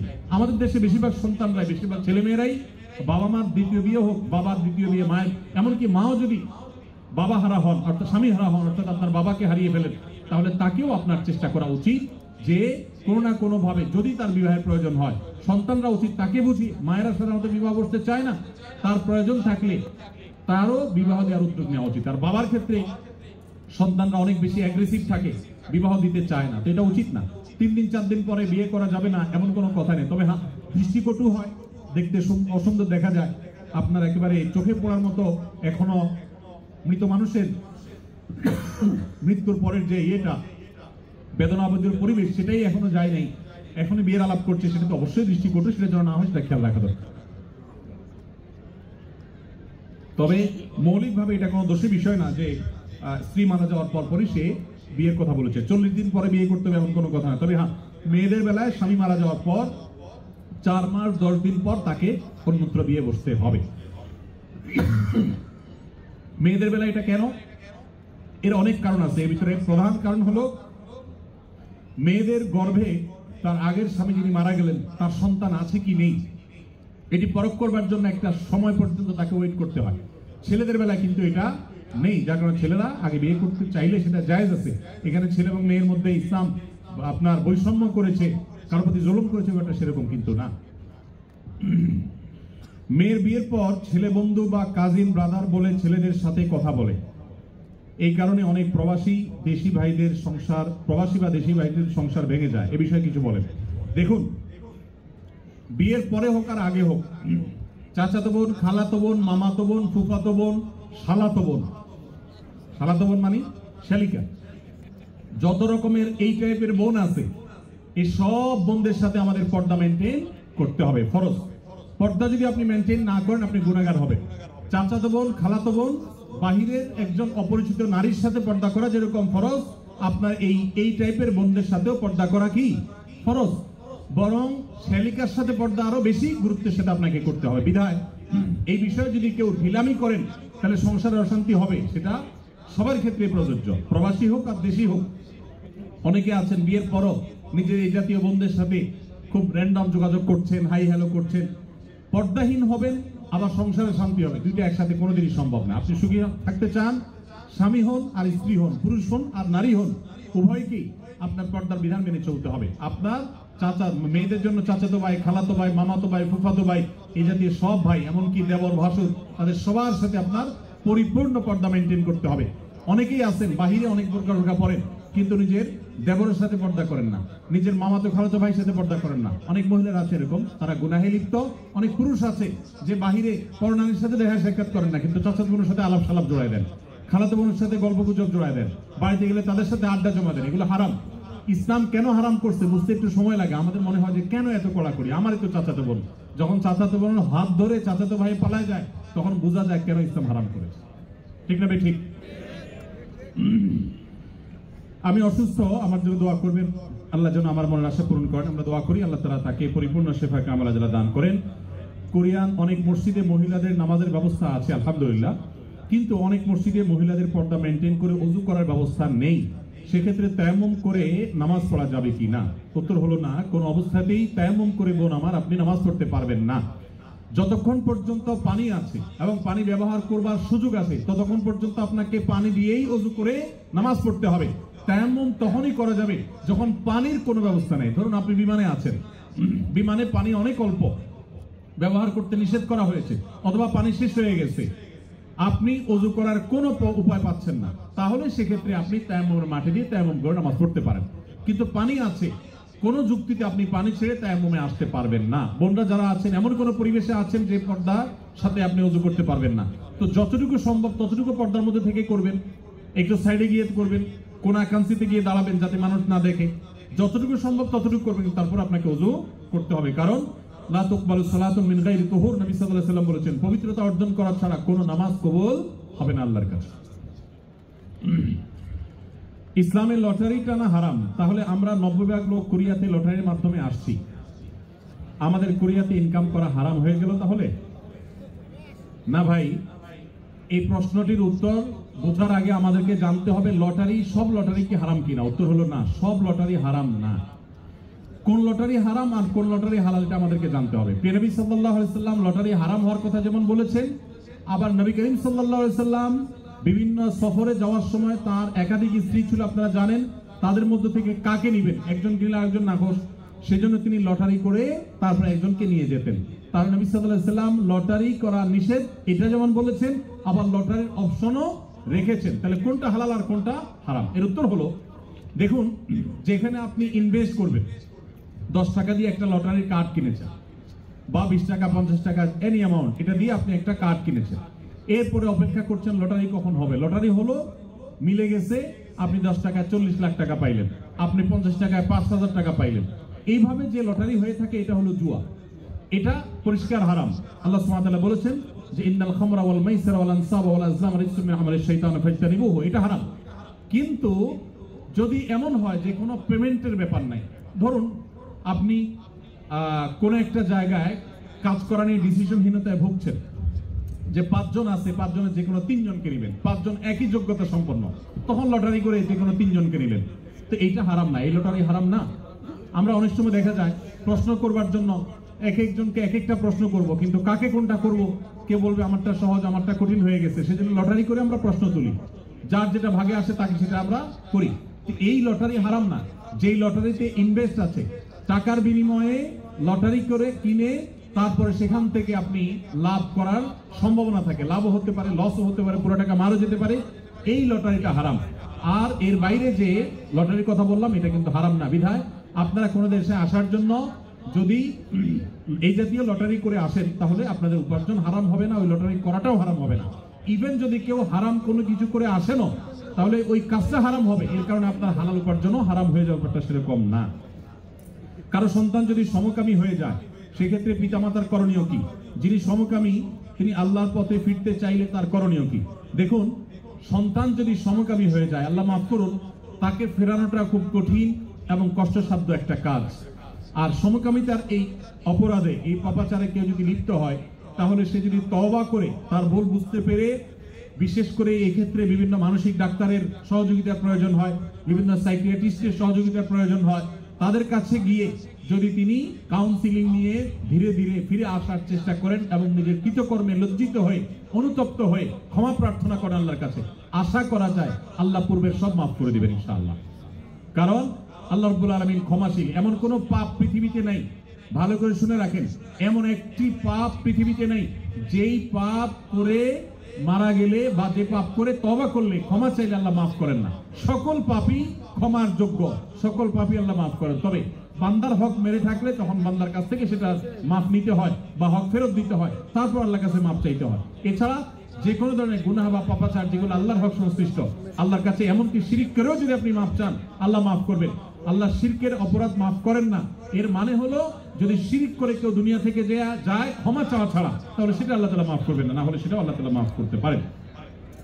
তাবিজ পড়া শিরক, কিন্তু কোনো সমস্যার কারণে তাবিজ পড়ে সমাধান যদি হয়, তাবিজ ফেলে দিলে যদি সমস্যা হয়, তাহলে আমি কি করব? দেখুন, তাবিজের ব্যবহার সম্পর্কে আমরা বলেছি।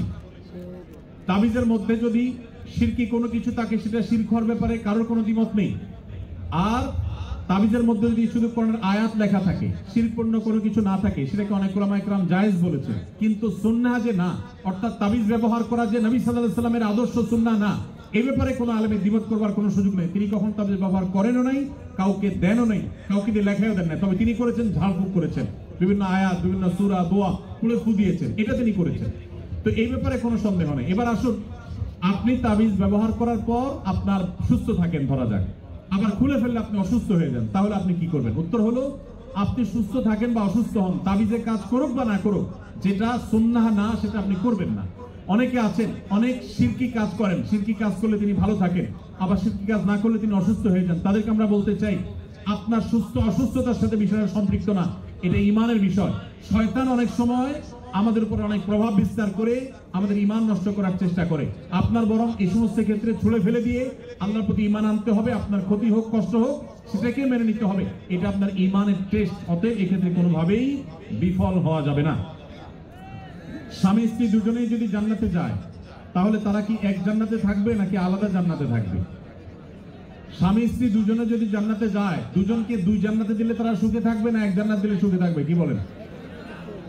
আপনারা যারা বিবাহ করেছেন, স্বামী স্ত্রী দুজনেই আল্লাহ চাহেন তো জান্নাতে দিলেন, দুজনকে আল্লাহ তাআলা দুই জান্নাতে রাখলেন, তো আপনারা কি মানসিকভাবে সুখে থাকবেন? তাহলে কিভাবে এটা প্রশ্ন আসতে পারে বা কিভাবে এই প্রশ্ন উঠতে পারে? মনে রাখবেন, স্বামী স্ত্রী উভয়ে যদি জান্নাতে যান আল্লাহ তাআলা উভয়কে একসঙ্গে রাখবেন। শুধু তা নয়, জান্নাতে যে হুররা থাকবেন এই হুরদের সবার নেতৃত্বে থাকবেন তার স্ত্রী। এখন আপনি বলবেন যে অনেক মহিলা আমাদের কাছে প্রশ্ন করে লিখে দেয়। একবার এক মহিলা লিখেছিলেন যে ভাই এমন একটা আমল শিখিয়ে দেন যে আমলটা করলে আমার স্বামী জান্নাতে আর যা পাক হুর অন্তত পাবে না। আমি উত্তরে বলেছি, দেখুন বোন, দুনিয়াতে যেরকম সতীনের প্রতি একটা দুঃখ, কষ্ট, জেদ, ক্ষোভ এটা থাকে, পৃথিবীর সব মেয়েদেরই থাকে। আল্লাহ এভাবে সৃষ্টি করেছেন, কেউ আসলে শেয়ার করতে চায় না, স্বাভাবিক। তবে জান্নাতে মানসিকতাটা এরকম থাকবে না। আল্লাহ তাআলা বলেছেন ওয়ানাযা'না মা ফি সুদুরিহিম মিন গিল, জান্নাতে অন্তরের যত হিংসা হাসা দেখলে সব আল্লাহ তাআলা বের করে দিবেন, রিফাইন হয়ে যাবে। আপনার এখন মনে হচ্ছে যে আমি কিভাবে এটা সহ্য করব, সেখানে আপনার কাছে এটা কোনো বিষয় মনে হবে না। আর মনে রাখবেন, মূল স্ত্রী মর্যাদা আপনার থাকবে, তাদের সেই মর্যাদা থাকবে না। যাই হোক, তো জান্নাতের এবং দুনিয়ার বিষয়টা সম্পূর্ণ ভিন্ন ভাই। আমরা অনেকে জান্নাতকে দুনিয়ার সাথে তুলনা করি। এক লোক, তিনি ধূমপান করেন, তিনি বলেন যে ভাই জান্নাতে তো যা চাবে আল্লাহ তাই দিবে, তো আমি তো বিড়ি ছাড়া থাকতে পারি না, জান্নাতে কি আল্লাহর কাছে এটা চাইলে আল্লাহ দেবে কিনা? তো আমার উত্তর হলো, আপনার এই যে বিড়ি বা ধূমপান করার যে, সিগারেট পান করার যে আপনার বদভ্যাস আছে, এই কুরুচি জান্নাতে থাকবে না ইনশাআল্লাহ। আপনার এই কুরুচিটাই কি হয়ে যাবে? চেঞ্জ হয়ে যাবে ইনশাআল্লাহ। অতএব জান্নাতে স্বামী স্ত্রী উভয় যদি যান, তারা একসঙ্গে শুধু থাকবেন তা নয়, বরং তারা স্বামী স্ত্রী হিসেবেই থাকবেন ইনশাআল্লাহ। আল্লাহ আমাদের সবাইকে জান্নাতে একত্র হওয়ার তৌফিক দান করুন। আমাদের প্রবাসীদের জন্য বাংলাদেশে একটা প্রবাসী মাদ্রাসা স্থাপন করার অনুরোধ এবং জোর দাবি জানাচ্ছি। মাশাআল্লাহ, সুন্দর অনুরোধ। প্রবাসী ভাইদের বাচ্চা কাচ্চা নিয়ে অনেক বেশি আপনারা পেরেশান থাকেন, আমরা জানি। আলহামদুলিল্লাহ, অনেকেই এটা উদ্যোগ নিয়েছেন এবং সন্দেহাতীতভাবে এটা প্রশংসনীয় কাজ হবে যে প্রবাসীদের বাচ্চাদের জন্য আলাদা একটা মাদ্রাসা দেওয়া যাক। কিন্তু সেক্ষেত্রে যেটা সমস্যা হবে যে প্রবাসীদের বাচ্চারা স্থানীয় যাদের বাবা মা দেশে আছেন তাদের বাচ্চাদের সাথে যদি মিশতে না পারে, তাহলে সেক্ষেত্রে আলাদা নতুন নতুন সমস্যা তৈরি হতে পারে। ধরুন, একটা মাদ্রাসা বা একটা স্কুলের সমস্ত স্টুডেন্টই বাপ দেশে নেই, তো বাপ দেশে না থাকার কারণে যাদের বাবা মা দেশে আছেন তাদের সাথে মিশার যে প্রয়োজনীয়তা আছে, তাদের মিশার মাধ্যমে অনেক ভালো কিছু অর্জন হতে পারে। এই জায়গাটাতে একটা গ্যাপ তৈরি হওয়ার আশঙ্কা আছে। তারপরেও সেই গ্যাপ তৈরি না হয় সেরকম কোনো পদ্ধতি অবলম্বন করে কেউ বা কারা করতে পারে। আমরা আমাদের আসন্ন ফাউন্ডেশন যে মাদ্রাসা আছে সেখানে বিশেষ করে প্রবাসী যারা আছেন তাদের বাচ্চা কাচ্চা যদি ভর্তি পরীক্ষায় তারা টিকে যায়, আমরা তাদেরকে বিশেষ গুরুত্বের সাথে ভর্তি করাই থাকি আলহামদুলিল্লাহ। আপনারা যারা নিজেরা প্রবাসে আছেন আর সন্তান দেশে আছেন, আপনাদেরকে আমি বলতে চাই, প্রবাসীদের জন্য মাদ্রাসা হোক বা না হোক, এটাতে ভালো দিক থাকুক বা না থাকুক, আপনাদের দীর্ঘদিন পর্যন্ত এভাবে প্রবাসে পড়ে থাকা ঠিক না, এটা ভালো করে জেনে রাখবেন। অনেক প্রবাসীরা আছেন 10 বছর 20 বছর 25 বছর বিদেশে পড়ে থাকেন, কারণ টাকার নেশা এমন এক জিনিস, এটা সহজে কাটে না। দেশে যাওয়ার পরে প্রিয়জন আত্মীয় স্বজন ছেলে মেয়ের মধ্যে থাকার পরে মায়া হয়, তাদের প্রতি মায়া হওয়ার পরে বলে না আর ফিরে যাব না। এরপর কয়েকদিন পরে যখন টাকা পয়সা যেগুলো সাথে নিয়ে গেছে এগুলো আস্তে আস্তে শেষ হওয়া ধরে, এবার বলে না আরেকবার যাই কোন রকম 6 মাস 1 বছর থেকে এবার চলে আসবে। আইসে আবার যখন টাকার গন্ধ পাওয়া শুরু করে তখন আর যেতে চায় না, শুধু মরণটা বাকি রেখে অনেকে দেশে যায়, চুজ করে মরে কবরে চলে। দুঃখজনক। প্রবাসী ভাইরা, হয় ফ্যামিলিকে সাথে নিয়ে থাকবেন, আর না হলে একটা নির্দিষ্ট সময় কিছু পুঁজি সংগ্রহ করে ভিসার টাকা দায়দানা পরিশোধ করে দেশে যে কিছু করার চেষ্টা করবেন। লম্বা সময় পর্যন্ত বউ বাচ্চা দেশে রাখবেন। অনেক প্রবাসীরা ভাইরা আছেন যাদের ছেলে মেয়েরা মানুষ হয় না। এর অন্যতম কারণ হলো টাকা পয়সা দিয়েই তো মানুষ হয় না, বাবার স্নেহটা অনেক বেশি দরকার। বাবা যদি না থাকেন অনেক সময় সন্তান দেখা যায় যে সে পরিমাণ সৎ পথে আসতে পারে না। তো সেদিকটা আপনারা খেয়াল রাখবেন। বাথরুমে ওযু করলে ওযু হবে কিনা? বাথরুমে যদি ওযু করেন সেক্ষেত্রে ওযু হয়ে যাবে, ওযু হওয়া নিয়ে কোনো সন্দেহ নাই যে ওযু হবে না। তবে যদি বেসিন এবং কমোড এর মধ্যে কোনো পার্টিশন না থাকে, টেপ এবং কমোড বা প্যান ওখানকার মধ্যে যদি কোনো পার্টিশন না থাকে, তাহলে ওই জায়গায় ওযু করার সময় মনে মনে বিসমিল্লাহ বলবেন, ওযু হয়ে যাবে। তবে উত্তম হয় এই সমস্ত ক্ষেত্রে বাইরে কোনো বেসিন থাকলে সেখানে বিসমিল্লাহ বলে হাত ধুলেন, কুলি করলেন, শুরু করলেন, বাকি কাজ ভিতরে শেষ করলেন। কারণ ওযুতে বিসমিল্লাহ বলতে হয় আর টয়লেটে বিসমিল্লাহ বলা নিষেধ, আল্লাহর নাম নেওয়া নিষেধ। সেজন্য আপনি বাইরে বিসমিল্লাহ বলে শুরু করে এরপর আপনি ভিতরে প্রবেশ করেন, এটা হলো সবচাইতে উত্তম এবং সেফ। শীতকালে মোজা পরা অবস্থায় ওযু করার পদ্ধতি সম্পর্কে জানতে চাই। শীতকালে যদি মোজা পরেন, বিশেষ করে এখানে অনেক ঠান্ডা পড়ে আমি জানি, শীতের সময় যদি মোজা পরেন আর মোজা যদি চামড়ার হয় তাহলে পূর্ণাঙ্গ ওযু করে, অর্থাৎ মুখ হাত ধুলেন, মাথা মাঝে করলেন, আবার পা ধৌত করলেন, ফ্রেশ এবং কমপ্লিট ওযু করার পর যদি আপনি চামড়ার মোজা পরেন তাহলে আপনি নিজের বাড়িতে, নিজে যেখানে থাকেন, বসবাসের জায়গা, আপনার কর্মস্থল, এখানে আপনি 24 ঘন্টার মধ্যে যতবার ওযু করবেন, ওযু ভাঙবে ওযু করবেন, প্রত্যেকবার আপনার শুধু মুখ ধোবেন, হাত ধোবেন, পা ধোয়া লাগবে না।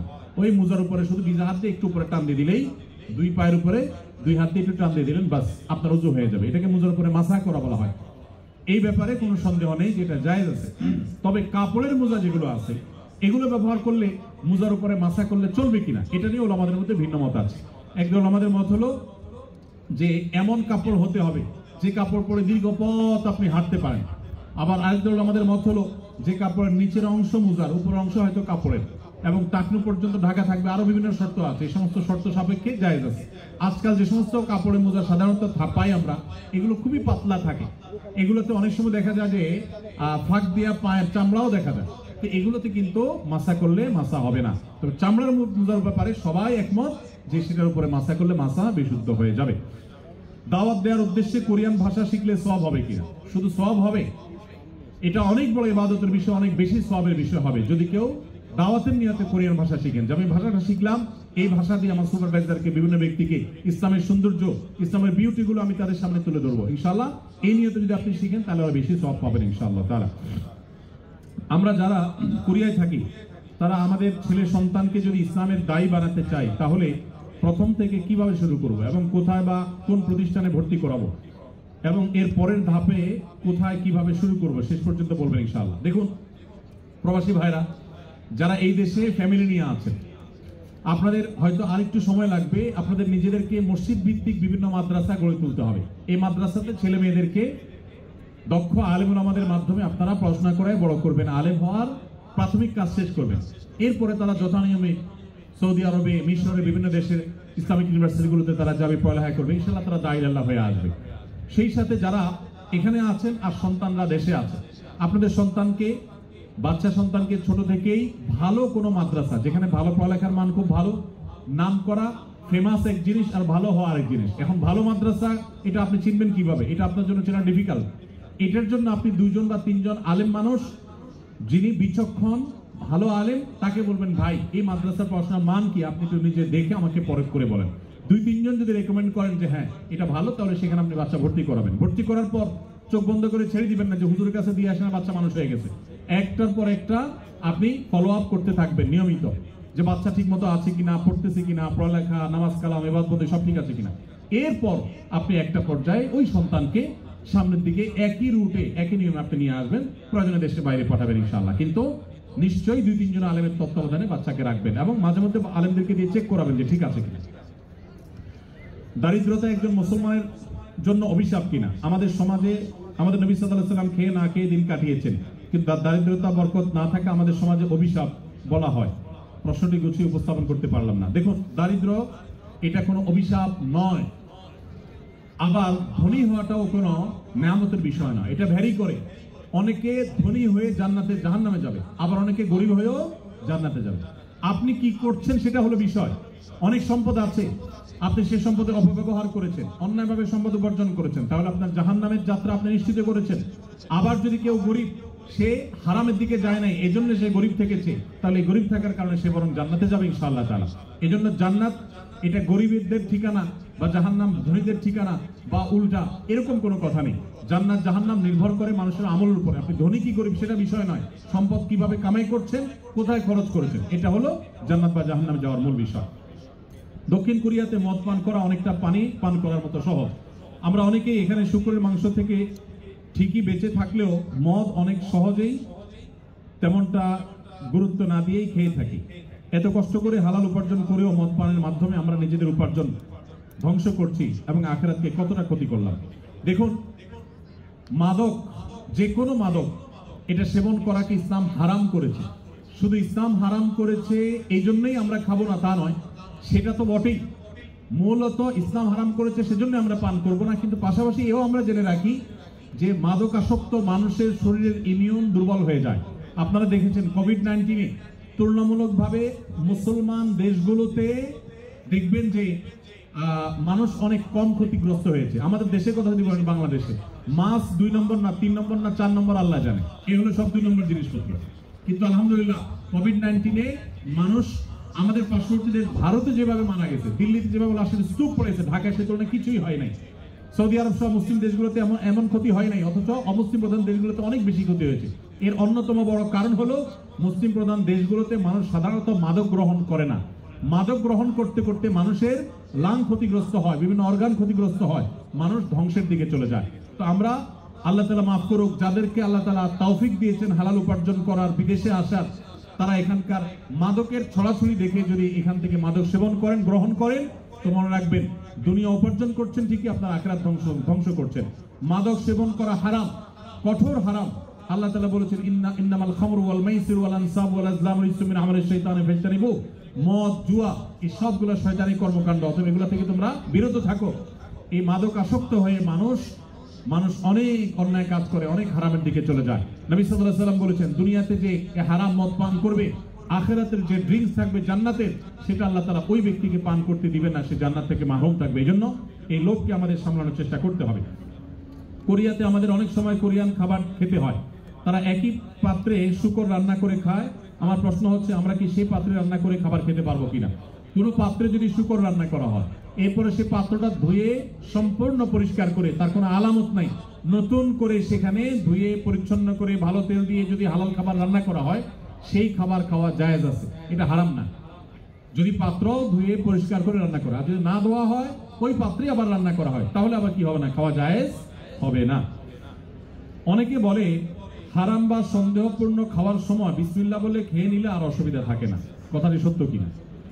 এটা হলো 2 নম্বর মুসলমান যারা, এরা সাধারণত কোনো কিছু হারাম কিন্তু ডাইরেক্ট হারাম খাইতেও আবার ইতস্তত বোধ হয়, এটাকে নিজের জন্য হালাল করার জন্য একটা বুদ্ধি বাইর করছে, এটা ভাই বিসমিল্লাহ বলে খেলে কোনো অসুবিধা নেই। অনেক ডায়াবেটিসের রোগী আছে, তার জন্য মিষ্টি খাওয়া নিষেধ, কিন্তু সে এটা খাওয়াকে হালাল করার জন্য এই মাসালা বাইর করে বলে আরে বিসমিল্লাহ বলে খেলে কিছু হয় না। তো এগুলো সবগুলো মন গড়া ফতোয়া, এবং এগুলো মোটেও সঠিক কোনো কথা নয়। যেটা হারাম সেটা বিসমিল্লাহ বলে খাইলে শুধু হারাম হবে না, হারাম ডাবল হবে। কারণ আপনি একে তো হারামে লিপ্ত হলেন, আবার আল্লাহর নাম নিয়ে সেখানে ফাইজলামতি করলেন, এক ধরনের আল্লাহর প্রতি বিদ্রোহ করলেন, এক ধরনের হারামকে হালাল মনে করলেন। হারামকে হালাল মনে করলে ঈমান নিয়ে টানাটানি শুরু হবে। এই জন্য ভাই কোনো কিছু সন্দেহপূর্ণ মনে হলে ওটা অ্যাভয়েড করতে হবে এবং হালালের দিকে যেতে হবে। নবী সাল্লাল্লাহু আলাইহি ওয়াসাল্লাম বলেছেন দা মা ইউরিবুকা ইলা মা লা ইউরিবুক, তোমার যেটা সন্দেহ হয় এটা বাদ দিয়ে যেটা সন্দেহ হয় না সেই জায়গায় তোমাকে যেতে হবে। এরপরে প্রশ্ন হলো, আপনাকে আল্লাহর জন্য অনেক ভালোবাসি, আমার প্রশ্ন আমার কাজের এই ব্যস্ততার ভিতরে কিভাবে আল্লাহর প্রিয় বান্দা হতে পারবে একটু দয়া করে জানাবেন। আল্লাহর প্রিয় বান্দা হওয়ার জন্য 5 ওয়াক্ত নামাজ ঠিকমতো সুন্দর করে সমত আদায় করবেন, চোখের জেনা থেকে বেঁচে থাকবেন, মাদক সহ সকল হারাম থেকে বেঁচে থাকবেন, এবং এই পরিবেশে ভালো মানুষদের, দিনদার আলেম ওলামা মুত্তাকি পরহেজগারদের সাথে থাকবেন, তাদের সাথে উঠা বসা করবেন এবং দাওয়াত দেওয়ার মানসিকতা, ইসলাম প্রচারের মানসিকতা রাখবেন। সবসময় আল্লাহর জিকিরে এবং আল্লাহর স্মরণে মাশগুল থাকবেন, ইনশাআল্লাহ আপনি আল্লাহর প্রিয় বান্দা হতে পারবেন। ঔষধের ভিতর যদি শুয়োরের কোনো উপাদান থাকে তাহলে সে ঔষধ খাওয়া জায়েজ হবে কিনা?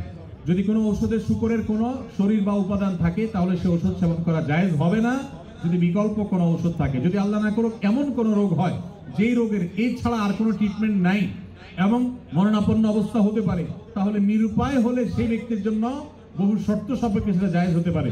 কিন্তু যখনই বিকল্প কোনো কিছু আছে তখন কিন্তু আপনার জন্য হারাম ঔষধ সেবন করা জায়েজ হবে না। সময়ের অভাবে জুমার নামাজ 2 রাকাত পড়লে নামাজ হবে কিনা?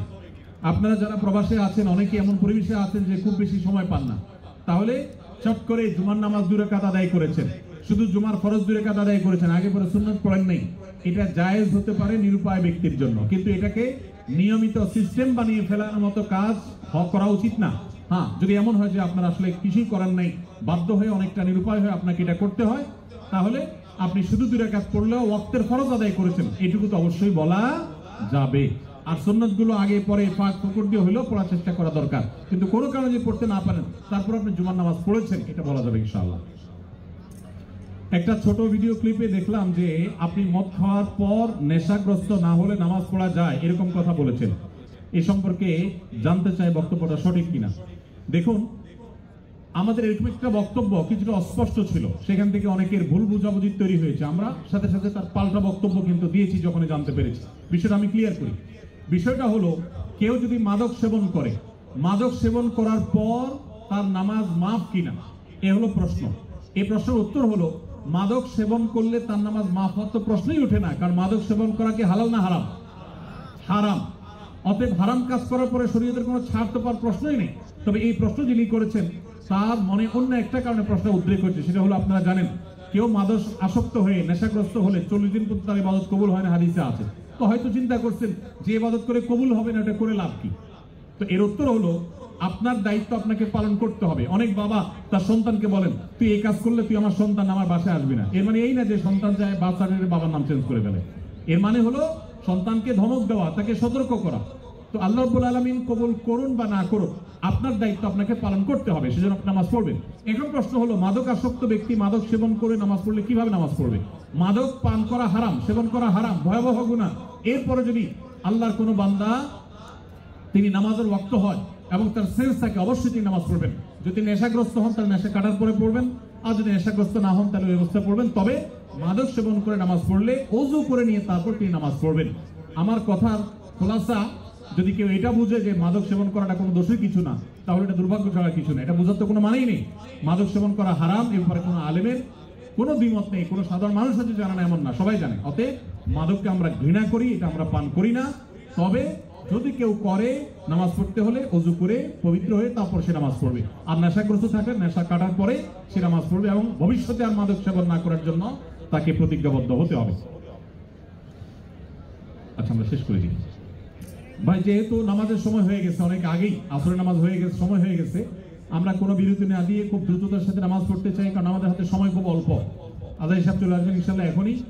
আমরা নামাজের পরে অল্প সময়ের জন্য আরো 2-4টা প্রশ্ন উত্তর দিতে দিতে আমরা অন্য একটা কাজ আছে, এটা সারবো ইনশাল্লাহ। এরপর ইনশাল্লাহ ভাই আলোচনা শুরু করবেন। আমরা এখন নামাজের জন্য বিরতি দিচ্ছি, নামাজের পরে ইনশাল্লাহ যথারীতি আমাদের অনুষ্ঠান আবারও চলবে। আমরা নামাজ জন্য প্রস্তুতি নিয়ে নিই। জাযাকুমুল্লাহ খাইর।